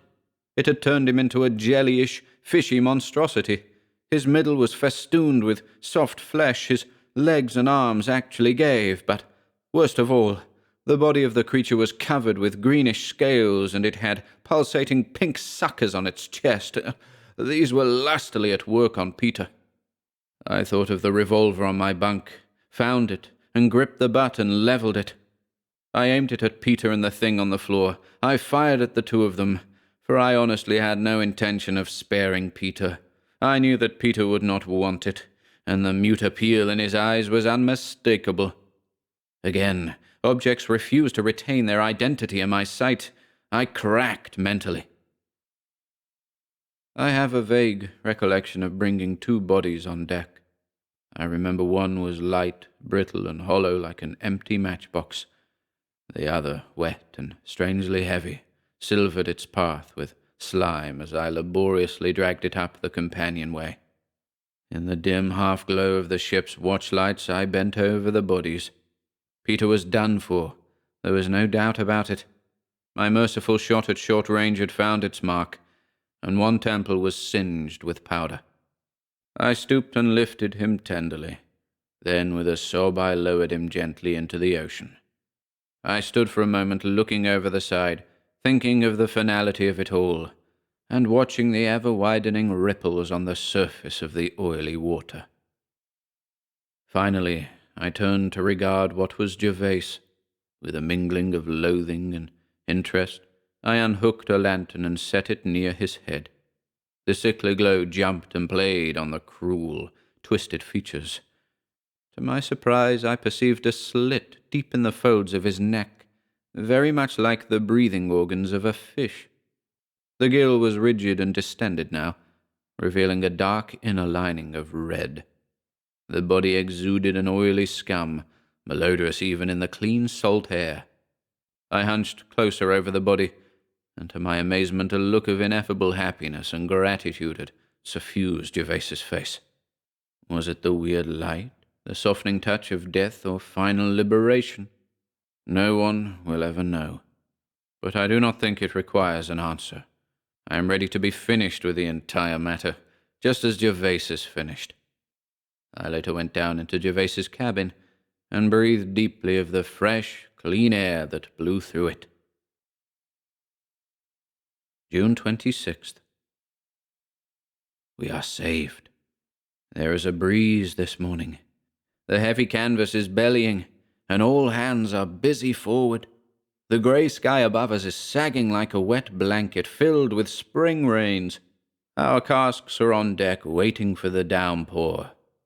I thank God that we are safely headed toward France.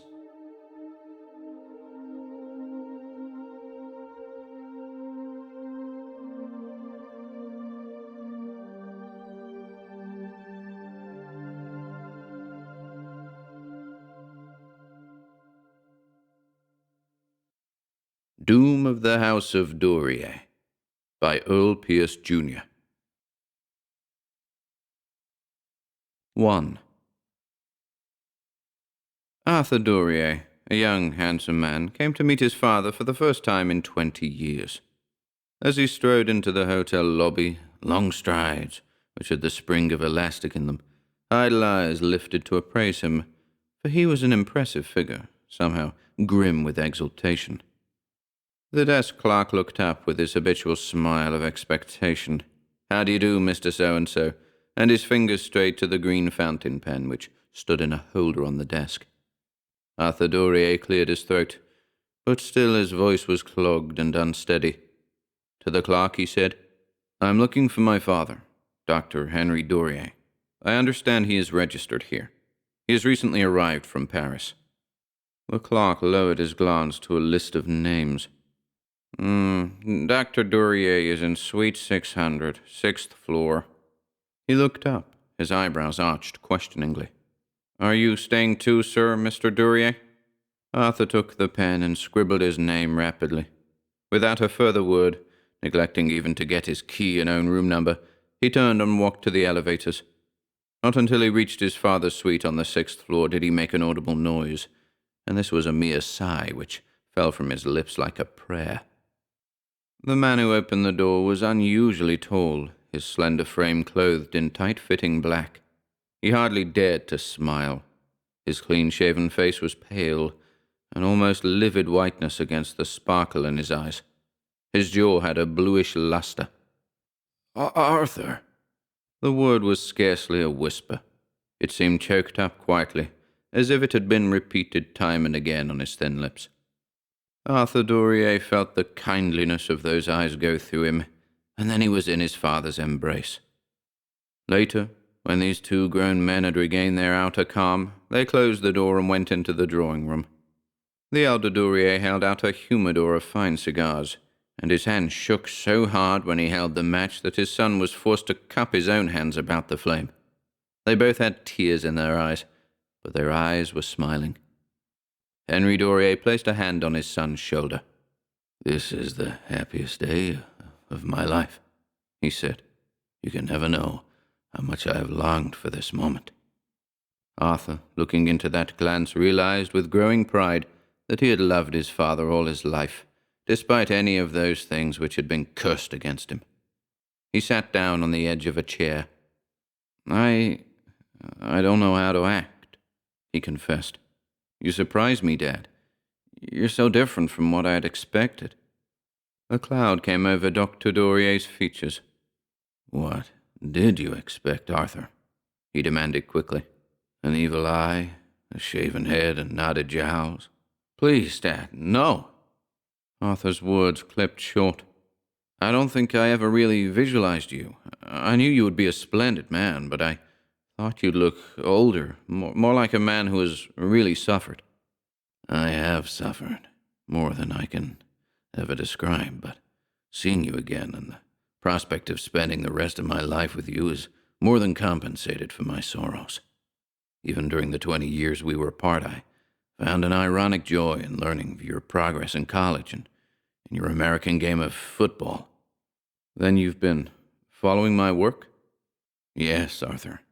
I've received monthly reports ever since you left me. From my study in Paris, I've been really close to you, working at your problems as if they were my own. And now that the 20 years are completed, the ban which kept us apart is lifted forever. From now on, son, we shall be the closest of companions, unless your Aunt Cecilia has succeeded in her terrible mission." The mention of that name caused an unfamiliar chill to come between the two men. It stood for something in each of them which gnawed their minds like a malignancy. But to the younger Duryea, in his intense effort to forget the awful past, her name as well as her madness must be forgotten. He had no wish to carry on this subject of conversation for it betrayed an internal weakness which he hated. With forced determination and a ludicrous lift of his eyebrows, he said, "Cecilia is dead, and her silly superstition is dead also. From now on, Dad, we're going to enjoy life as we should. Bygones are really bygones in this case."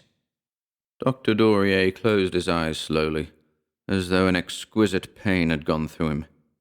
"Then you have no indignation?" he questioned. "You have none of your aunt's hatred?" "Indignation? Hatred?" Arthur laughed aloud. "Ever since I was 12 years old, I have disbelieved Cecilia's stories.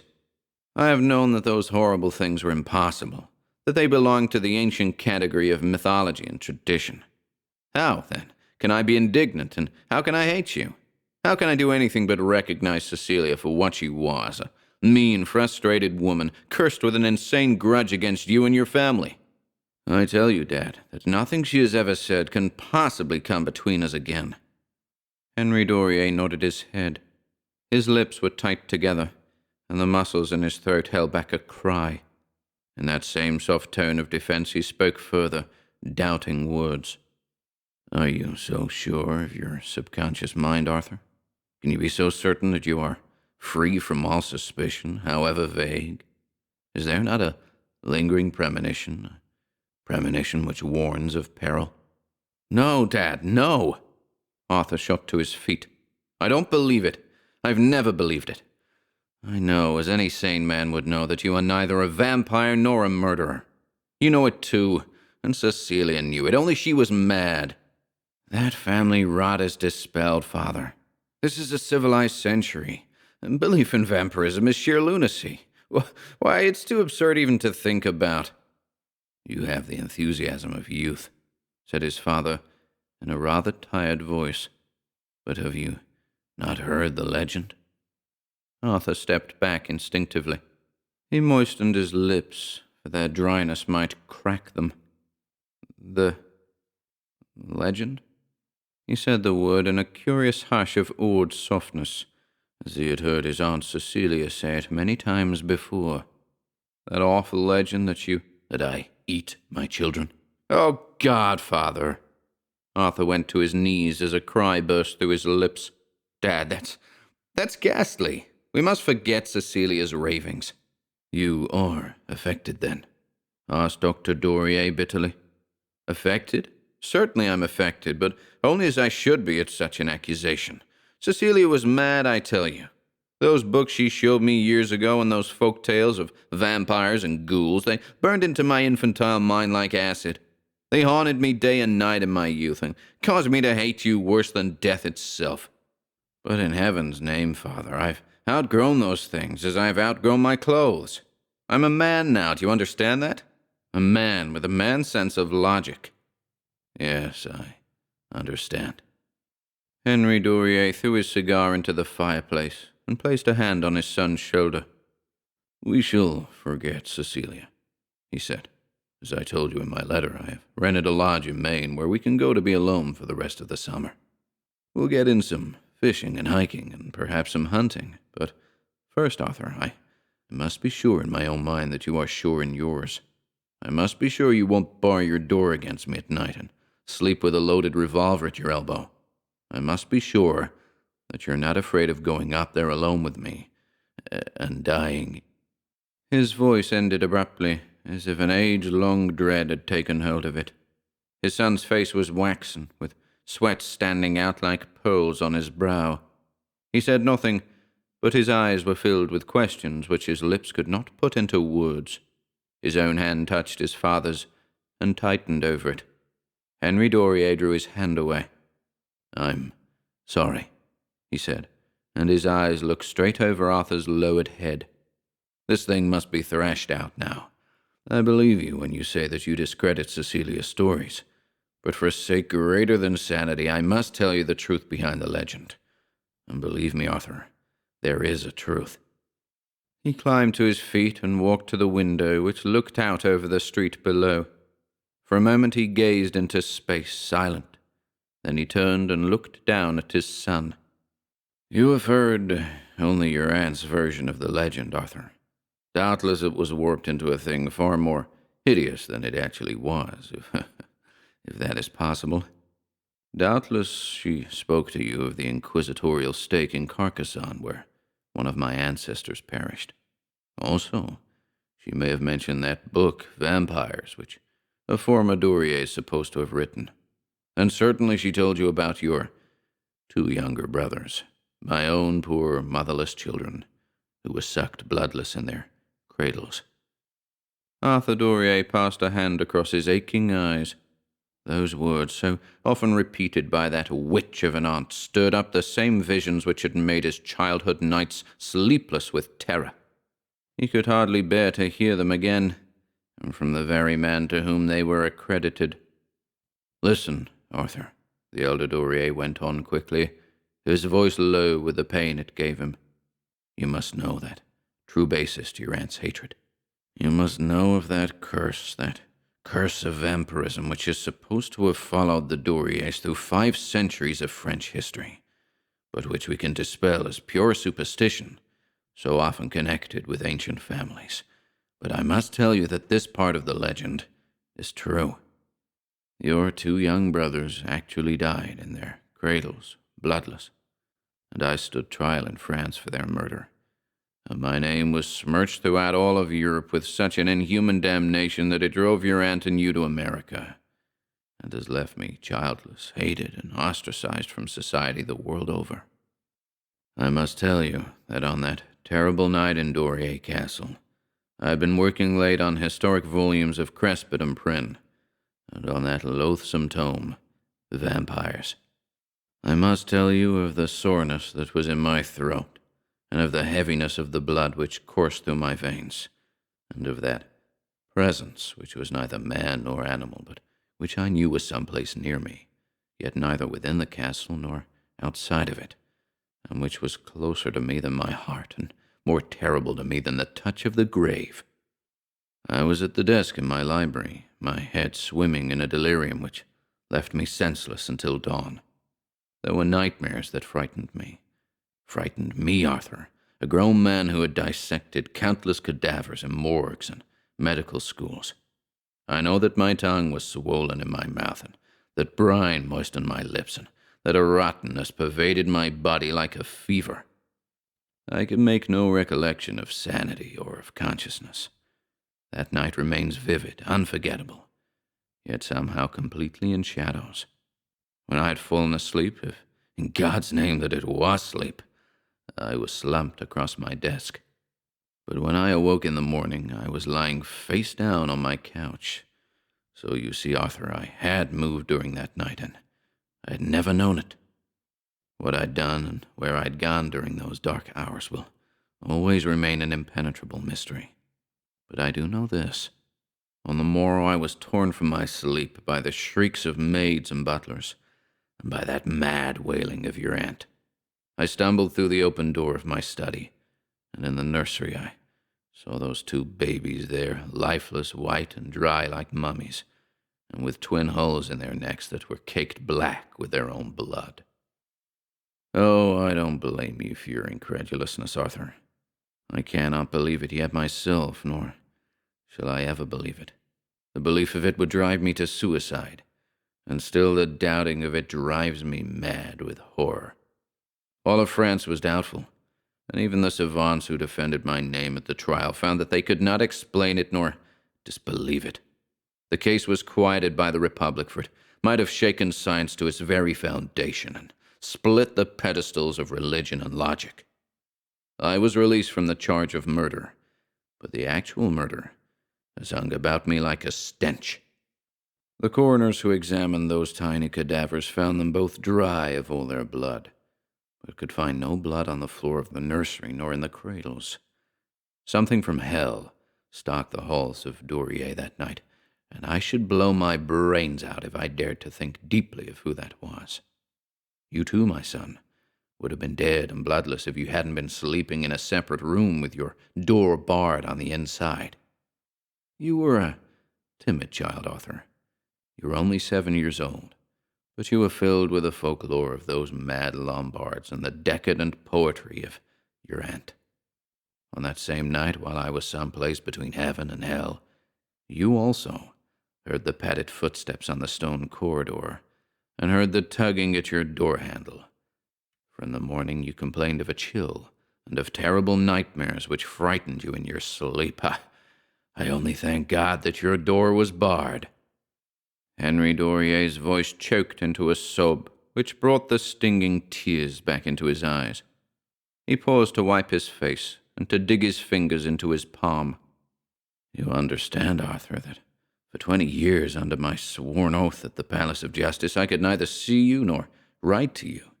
20 years, my son, while all of that time you had grown to hate me and to spit at my name. Not until your aunt's death have you called yourself a Duryea, and now you come to me at my bidding and say you love me as a son should love his father. Perhaps it is God's forgiveness for everything. Now at last we shall be together, and that terrible unexplainable past will be buried forever." He put his handkerchief back into his pocket and walked slowly to his son. He dropped to one knee, and his hands gripped Arthur's arms. "My son, I can say no more to you. I've told you the truth as I alone know it. I may be, by all accounts, some ghoulish creation of Satan on earth. I may be a child killer, a vampire, some morbidly diseased specimen of Rhycolicus. Things which science cannot explain. Perhaps the dreaded legend of the Duryeas is true. Autiel Duryea was convicted of murdering his brother in that same monstrous fashion in the year 1576, and he died in flames at the stake. Francois Duryea, in 1802, blew his head apart with a blunderbuss on the morning after his youngest son was found dead, apparently from anemia. And there are others of whom I cannot bear to speak that would chill your soul if you were to hear them. So you see, Arthur, there is a hellish tradition behind our family. There is a heritage which no sane God would ever have allowed. The future of the Duryeas lies in you, for you are the last of the race. I pray with all of my heart that Providence will permit you to live your full share of years and to leave other Duryas behind you. And so if ever again I feel that presence as I did in Duryea Castle, I am going to die as Francois Duryea died, over 100 years ago." He stood up, and his son stood up at his side. "If you are willing to forget, Arthur, we shall go up to that lodge in Maine. There is a life we've never known awaiting us. We must find that life, and we must find the happiness which a curious fate snatched from us on those Lombard sourlands 20 years ago." 2. Henry Duryea's tall stature, coupled with a slenderness of frame and a sleekness of muscle, gave him an appearance that was unusually gaunt. His son couldn't help but think of that word as he sat on the rustic porch of the lodge, watching his father sunning himself at the lake's edge. Henry Duryea had a kindliness in his face, at times an almost sublime kindliness which great prophets often possess. But when his face was partly in shadows, particularly about his brow, there was a frightening tone which came into his features, for it was a tone of farness, of mysticism and conjuration. Somehow, in the late evenings, he assumed the unapproachable mantle of a dreamer and sat silently before the fire, his mind ever off in unknown places. In that little lodge there was no electricity, and the glow of the oil lamps played curious tricks with the human expression, which frequently resulted in something unhuman. It may have been the dusk of night, the flickering of the lamps, but Arthur Duryea had certainly noticed how his father's eyes had sunken further into his head, and how his cheeks were tighter, and the outline of his teeth pressed into the skin about his lips. It was nearing sundown on the second day of their stay at Timberlake. 6 miles away, the dirt road wound on toward Houghton, near the Canadian border. So it was lonely there, on a solitary little lake hemmed in closely with dark evergreens, and a sky which drooped low over dusty summited mountains. Within the lodge was a homey fireplace, and a glossy elk's head which peered out above the mantel. There were guns and fishing tackle on the walls, shelves of reliable American fiction, Mark Twain, Melville, Stockton, and a well-worn edition of Bret Harte. A fully supplied kitchen and a wood stove furnished them with hearty meals which were welcome after a whole day's tramp in the woods. On that evening, Henry Duryea prepared a select French stew out of every available vegetable and a can of soup. They ate well, then stretched out before the fire for a smoke. They were outlining a trip to the Orient together when the back door blew open with a terrific bang, and a wind swept into the lodge with a coldness which chilled them both. "A storm," Henry Duryea said, rising to his feet. "Sometimes they have them up here, and they're pretty bad. The roof might leak over your bedroom. Perhaps you'd like to sleep down here with me." His fingers strayed playfully over his son's head as he went out into the kitchen to bar the swinging door. Arthur's room was upstairs next to a spare room filled with extra furniture. He'd chosen it because he liked the altitude, and because the only other bedroom was occupied. He went upstairs swiftly and silently. His roof didn't leak. It was absurd even to think it might. It had been his father again, suggesting that they sleep together. He had done it before, in a jesting, whispering way, as if to challenge them both if they dared to sleep together. Arthur came back downstairs dressed in his bathrobe and slippers. He stood on the 5th stair, rubbing a 2 days' growth of beard. "I think I'll shave tonight," he said to his father. "May I use your razor?" Henry Duryea, draped in a black raincoat and with his face haloed in the brim of a rain hat, looked up from the hall. A frown glided obscurely from his features. "Not at all, son. Sleeping upstairs?" Arthur nodded and quickly said, "Are you going out?" "Yes, I'm going to tie the boats up tighter. I'm afraid the lake will rough it up a bit." Duryea jerked back the door and stepped outside. The door slammed shut, and his footsteps sounded on the wood flooring of the porch. Arthur came slowly down the remaining steps. He saw his father's figure pass across the dark rectangle of a window, saw the flash of lightning that suddenly printed his grim silhouette against the glass. He sighed deeply, a sigh which burned in his throat, for his throat was sore and aching. Then he went into the bedroom, found the razor lying in plain view on a birch tabletop. As he reached for it, his glance fell upon his father's open Gladstone bag, which rested at the foot of the bed. There was a book resting there, half hidden by a grey flannel shirt. It was a narrow, yellow-bound book, oddly out of place. Frowning, he bent down and lifted it from the bag. It was surprisingly heavy in his hands, and he noticed a faintly sickening odor of decay which drifted from it like a perfume. The title of the volume had been thumbed away into an indecipherable blur of gold letters, but pasted across the front cover was a white strip of paper on which was typewritten the word Infantifagi. He flipped back the cover and ran his eyes over the title page. The book was printed in French, an early French, yet to him wholly comprehensible. The publication date was 1580 in Caen. Breathlessly, he turned back a second page, saw a chapter headed Vampires. He slumped to one elbow across the bed. His eyes were 4 inches from those mildewed pages. His nostrils reeked with the stench of them. He skipped long paragraphs of pedantic jargon on theology. He scanned brief accounts of strange blood-eating monsters, Vricolochus and leprechauns. He read of Jeanne d'Arc, of Ludwig Prynne, and muttered aloud the Latin snatches from Episcopi. He passed pages in quick succession, his fingers shaking with the fear of it, and his eyes hanging heavily in their sockets.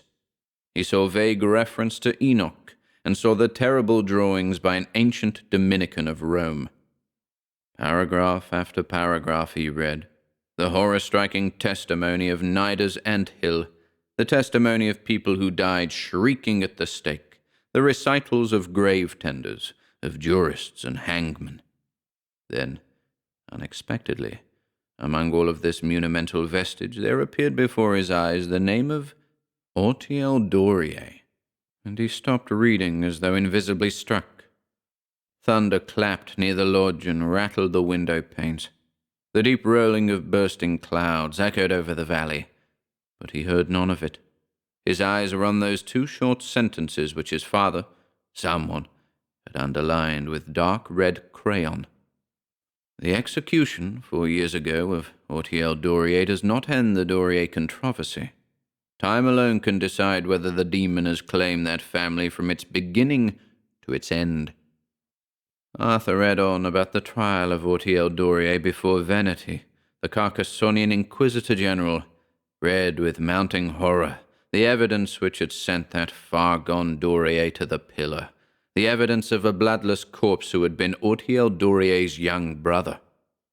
Unmindful now of the tremendous storm which had centered over Timber Lake, unheeding the clatter of windows and the swish of pines on the roof, even of his father who worked down at the lake's edge in a drenching rain, Arthur fastened his glance to the blurred print of those pages, sinking deeper and deeper into the garbled legends of a dark age. On the last page of the chapter, he again saw the name of his ancestor, Autiel Duryea. He traced a shaking finger over the narrow lines of words, and when he finished reading them, he rolled sideways on the bed, and from his lips came a sobbing, mumbling prayer. God, oh God in heaven, protect me. For he had read, as in the case of Autiel Duryea, we observe that this specimen of Rhycolicus preys only upon the blood in its own family. It possesses none of the characteristics of the undead vampire, being usually a living male person of otherwise normal appearances, unsuspecting in inherent demonism. But this Rhycolicus cannot act according to its demoniacal possession, unless it is in the presence of a second member of the same family, who acts as a medium between the man and its demon. This medium has none of the traits of the vampire, but it senses the being of this creature, when the metamorphosis is about to occur, by reason of intense pains in the head and throat. Both the vampire and the medium undergo similar reactions, involving nausea, nocturnal visions, and physical disquietude. When these two outcasts are within a certain distance of each other, the coalescence of inherent demonism is completed, and the vampire is subject to its attacks, demanding blood for its sustenance. No member of the family is safe at these times, for the Rhycolicus, acting in its true agency on earth, will unerringly seek out the blood. In rare cases, where other victims are unavailable, the vampire will even take the blood from the very medium which made it possible. This vampire is born into certain aged families, and naught but death can destroy it. It is not conscious of its blood madness, and acts only in a psychic state. The medium, also, is unaware of its terrible role, and when these two are together, despite any lapse of years, the fusion of inheritance is so violent that no power known on earth can turn it back.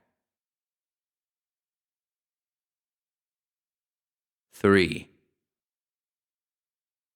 The lodge door slammed shut with a sudden, interrupting bang. The lock grated, and Henry Duryea's footsteps sounded on the planked floor. Arthur shook himself from the bed. He had only time to fling that haunting book into the Gladstone bag before he sensed his father standing in the doorway. You're not shaving, Arthur." Duryea's words, spliced hesitantly, were toneless. He glanced from the tabletop to the Gladstone and to his son. He said nothing for a moment, his glance inscrutable. Then, "It's blowing up quite a storm outside." Arthur swallowed the first words which had come into his throat, nodded quickly. "Yes, isn't it? Quite a storm." He met his father's gaze, his face burning. I don't think I'll shave, Dad. My head aches." Duryea came swiftly into the room and pinned Arthur's arms in his grasp. "What do you mean, your head aches? How? Does your throat?" "No." Arthur jerked himself away. He laughed. "It's that French stew of yours. It hit me in the stomach." He stepped past his father and started up the stairs. "The stew?"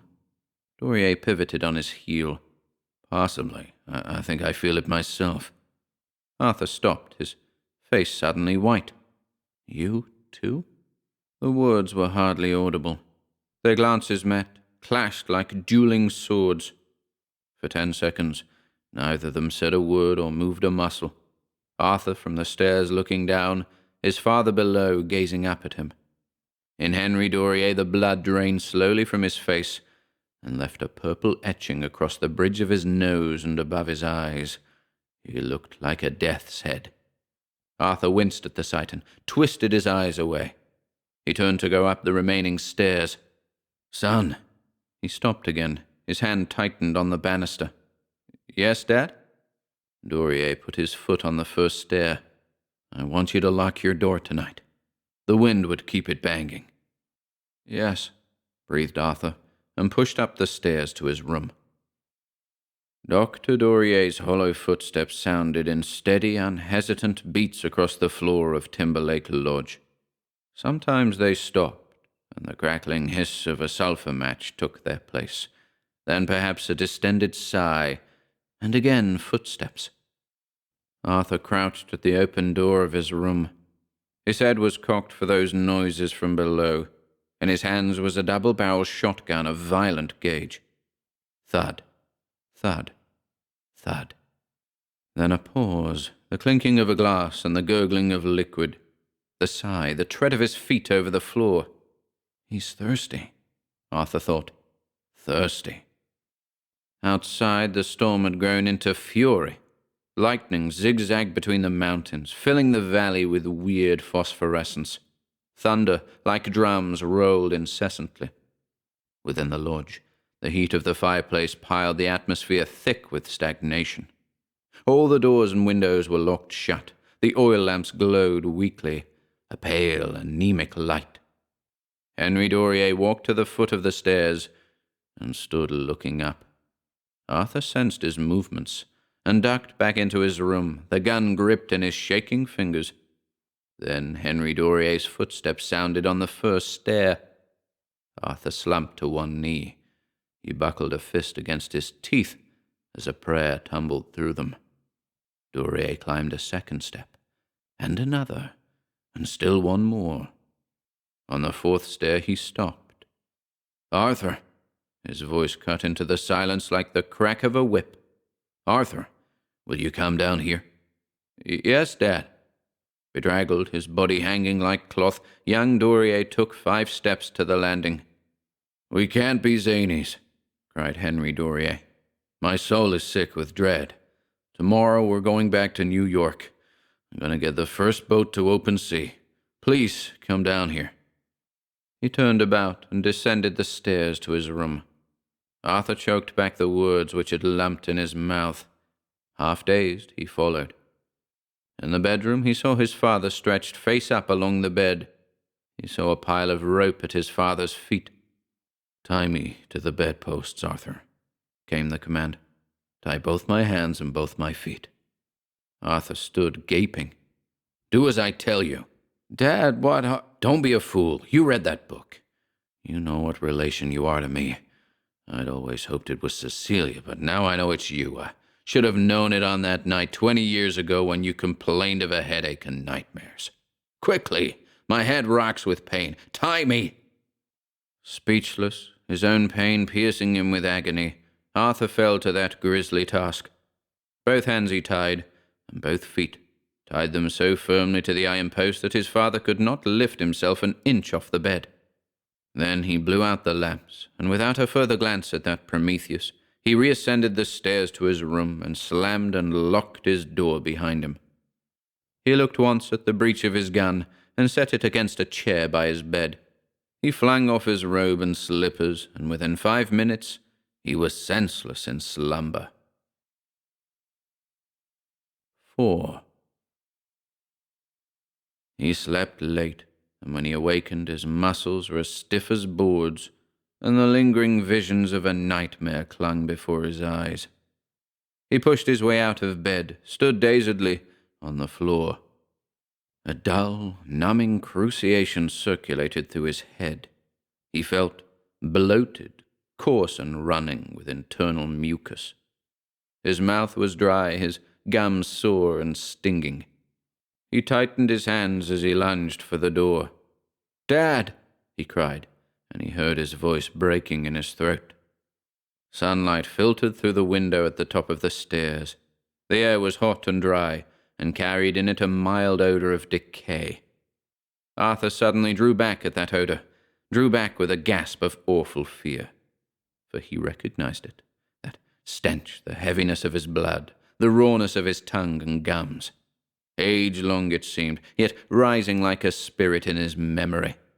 All of these things he had known and felt before. He leaned against the banister, and half slid, half stumbled down the stairs. His father had died during the night. He lay like a waxen figure tied to his bed, his face done up in knots. Arthur stood dumbly at the foot of the bed for only a few seconds. Then he went back upstairs to his room. Almost immediately, he emptied both barrels of the shotgun into his head. The tragedy at Timberlake was discovered accidentally 3 days later. A party of fishermen, upon finding the two bodies, notified state authorities, and an investigation was directly underway. Arthur Duryea had undoubtedly met death at his own hands. The condition of his wounds and the manner with which he held the lethal weapon at once foreclosed the suspicion of any foul play. But the death of Dr. Henry Duryea confronted the police with an inexplicable mystery, for his trussed-up body, unscathed except for 2 jagged holes over the jugular vein, had been drained of all its blood. The autopsy protocol of Henry Duryea laid death to undetermined causes, and it was not until the yellow tabloids commenced an investigation into the Duryea family history that the incredible and fantastic explanations were offered to the public. Obviously, such talk was held in popular contempt, yet in view of the controversial war which followed, the authorities considered it expedient to consign both Duryeas to the crematory.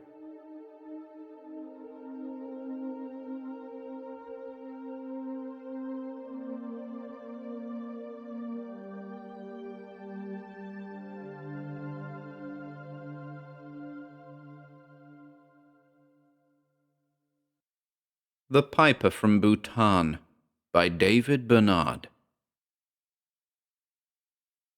I regret, gentlemen, the trouble I have caused, but I am deeply grateful for this chance to tell my side of the story. And I believe I can show you that, despite the bitter remarks by Professor Dubois, my action does not warrant my expulsion from this college. I've studied psychology under Professor Dubois for 4 years. My record and the testimony of my classmates will prove that, prior to the experiment the other night, my relationship with Professor Dubois was mutually satisfactory.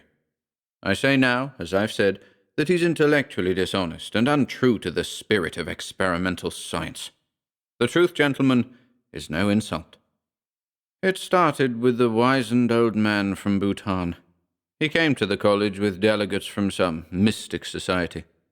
He could play music, so they told Professor Dubois, that could restore vitality to the recently dead, keeping them alive until he stopped playing on his pipe. I was working in the laboratory with Professor Dubois. He told the delegates he was busy.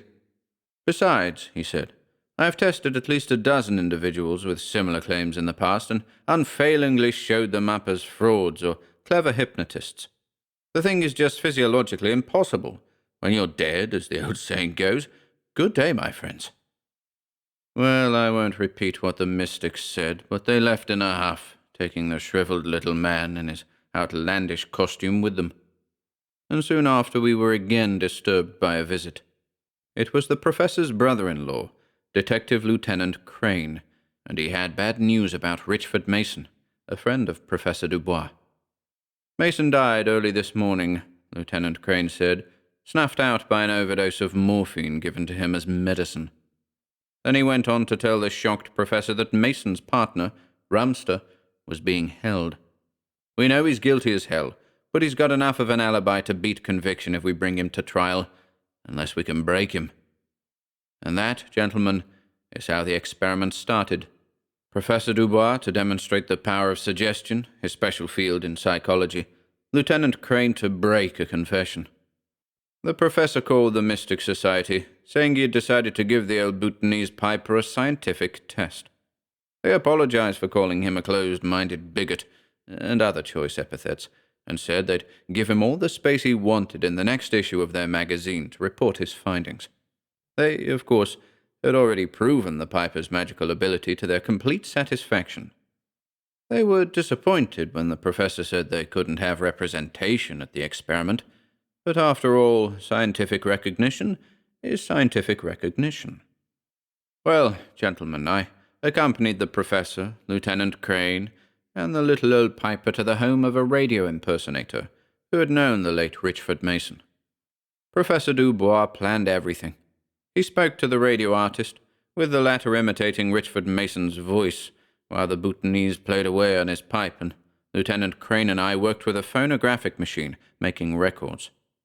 The piper took it all deadly seriously, though he kept jabbering in his Tibetan or Chinese dialect, asking, I'm sure, where the dead body was. His music, well, you can't hear it now, for which I'm terribly sorry, but what music!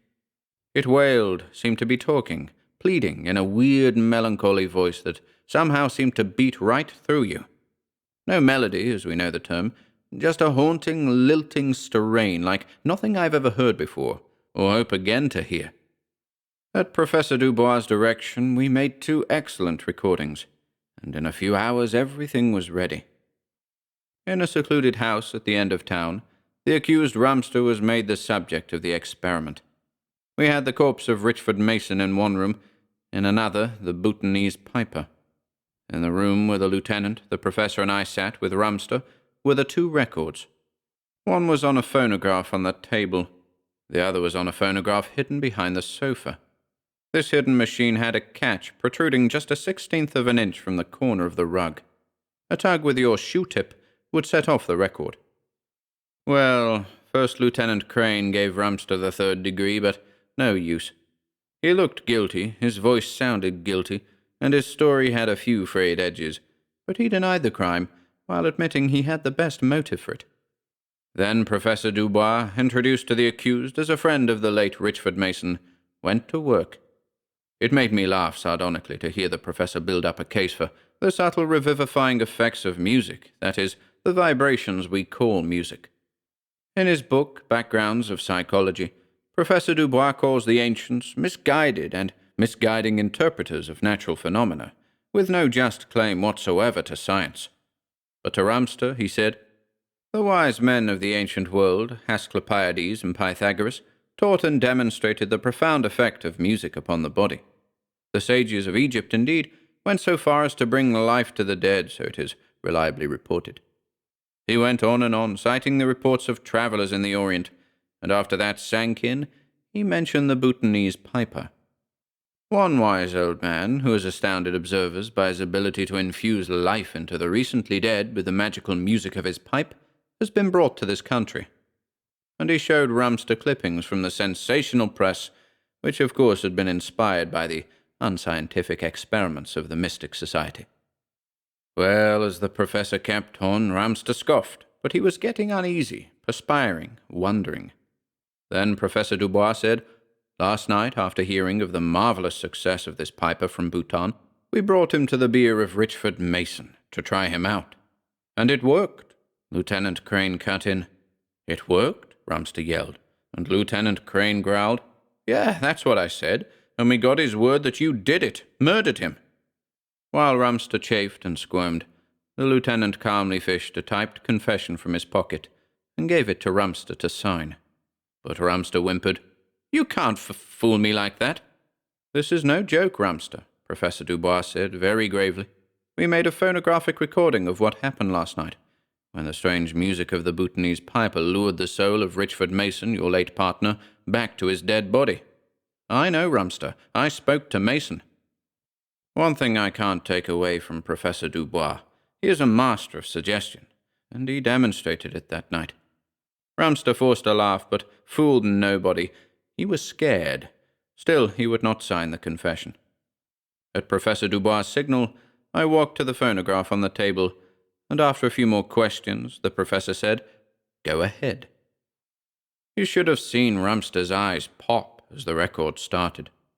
The music started faintly, the piping gaining strength and abruptly breaking into a wild interblending of notes and octaves utterly bewildering in its harmony. Over and over the haunting music repeated, sad, wailing, mysteriously appealing, and then a new note lifted into it, and the music faded off a bit, and suddenly there sounded a voice. Hollow, throaty, the groan of one awakening uneasily from deep slumber. Sonorously it spoke.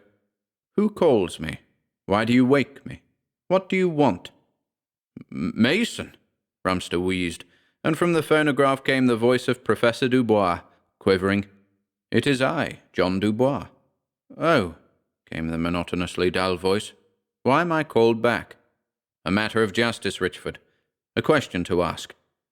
Then silence, save for the weird wail of the pipe.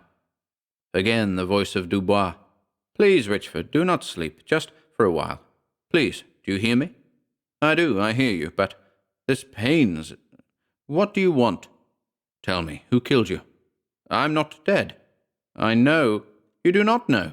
Not until you're where I now am will you know. Now I know the meaning of what men fear. Merely the body." "Yes, Richford. Who killed your body?" "Him I pity, not hate. What a fool! Did he know what I now know, what I now see, never would he have done it. But here all things are clear. Into the innermost heart and thoughts of those left behind does one see, and I know the anguish and torture that possesses guilt-burdened soul." "Who, Richford? Who was it?" "Rumster. Marvin Rumster. The moment I took that medicine he mixed for me, I knew. For my cough, he said. That terrible choking cough. But now, of all that, I am now free." The record ended abruptly. I halted the machine, and Lieutenant Crane pushed the confession into Rumster's lap. I got a wink from Professor Dubois because it was certain that Rumster couldn't stand much more. He sighed and gulped and played with the confession, but at length he stiffened and started denying all over again. I didn't tell you." Lieutenant Crane came back at him. "All right, then, you tell that to him. We didn't want to hurt him, but I see we got to do it." That was the cue for Professor Dubois' ace. The lieutenant and I wheeled the cadaver into the room, right next to the gaping Rumster. That worked on him for several minutes, and after we gave him smelling salts and he still weakly refused to sign, Professor Dubois brought the Bhutanese piper into the room. The wizened old man's eyes lit up when he saw the corpse. He tuned up his pipe with several sharp squeaks and waited eagerly for the signal from Professor Dubois. "Ready?" the lieutenant rapped at Rumster, gripping him by the collar to keep him from turning away from the corpse. That was my cue.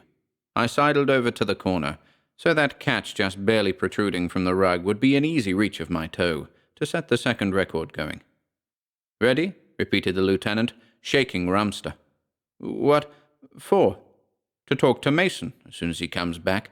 To tell him—" Rumster cried that he wouldn't. "All right, then, sign that confession." I had the idea that Rumster sobbed out, "Yes," but Lieutenant Crane nodded to the professor, and the professor signaled to the Bhutanese, who proceeded to fill the room with his eerie music. Low, weirdly wailing, precisely as on the first record, it gained strength slowly, somehow beating through you, gripping you. Fascinated, I stared at Rumster's blood-drained, open-mouthed face. I saw him gain control of himself abruptly, leaping a full yard off the sofa, bolting madly for the door. Screaming, "Let me out!" he was collared at the door by Lieutenant Crane, and he signed the confession there, scribbling his name as if his life depended on it, and was pushed out into the arms of a waiting detective. I saw Professor Dubois walk toward the grinning lieutenant, while the Bhutanese wailed away, and with startling suddenness there broke into the weird strain a voice. The voice of Richford Mason, groaning ghastily. Horrified, I whirled on the corpse. And as God is my judge, gentlemen, the explanations and skeptical remarks of Professor Dubois to the contrary, I swear I saw those thin blue lips part, the eyelids of that yellowish, waxy face flutter. Maybe I did go temporarily berserk, but what I saw and heard, I rushed headlong for that piper, bore him into the sofa, ripping the pipe away from his mouth and smashing it over my knee. The professor and the lieutenant grabbed me, crying out if I had gone stark crazy. I yelled out what had happened. "Why," the professor said, while the lieutenant guffawed, "you yourself set the record going." I fell back when he said that, for the second record was designed just that way. But then I fairly leaped at him, telling him the truth, gentlemen. In my excitement, I completely forgot to tug the catch. Professor Dubois' face went pale at that. He stooped behind the sofa, examining the phonograph. He emerged with the record in his hand. "You're wrong. Dead wrong," he said slowly, huskily. A look a little bit like fright was on his face. "You did set this record off. That voice you heard was from the record." "Why, sure," Lieutenant Crane put in.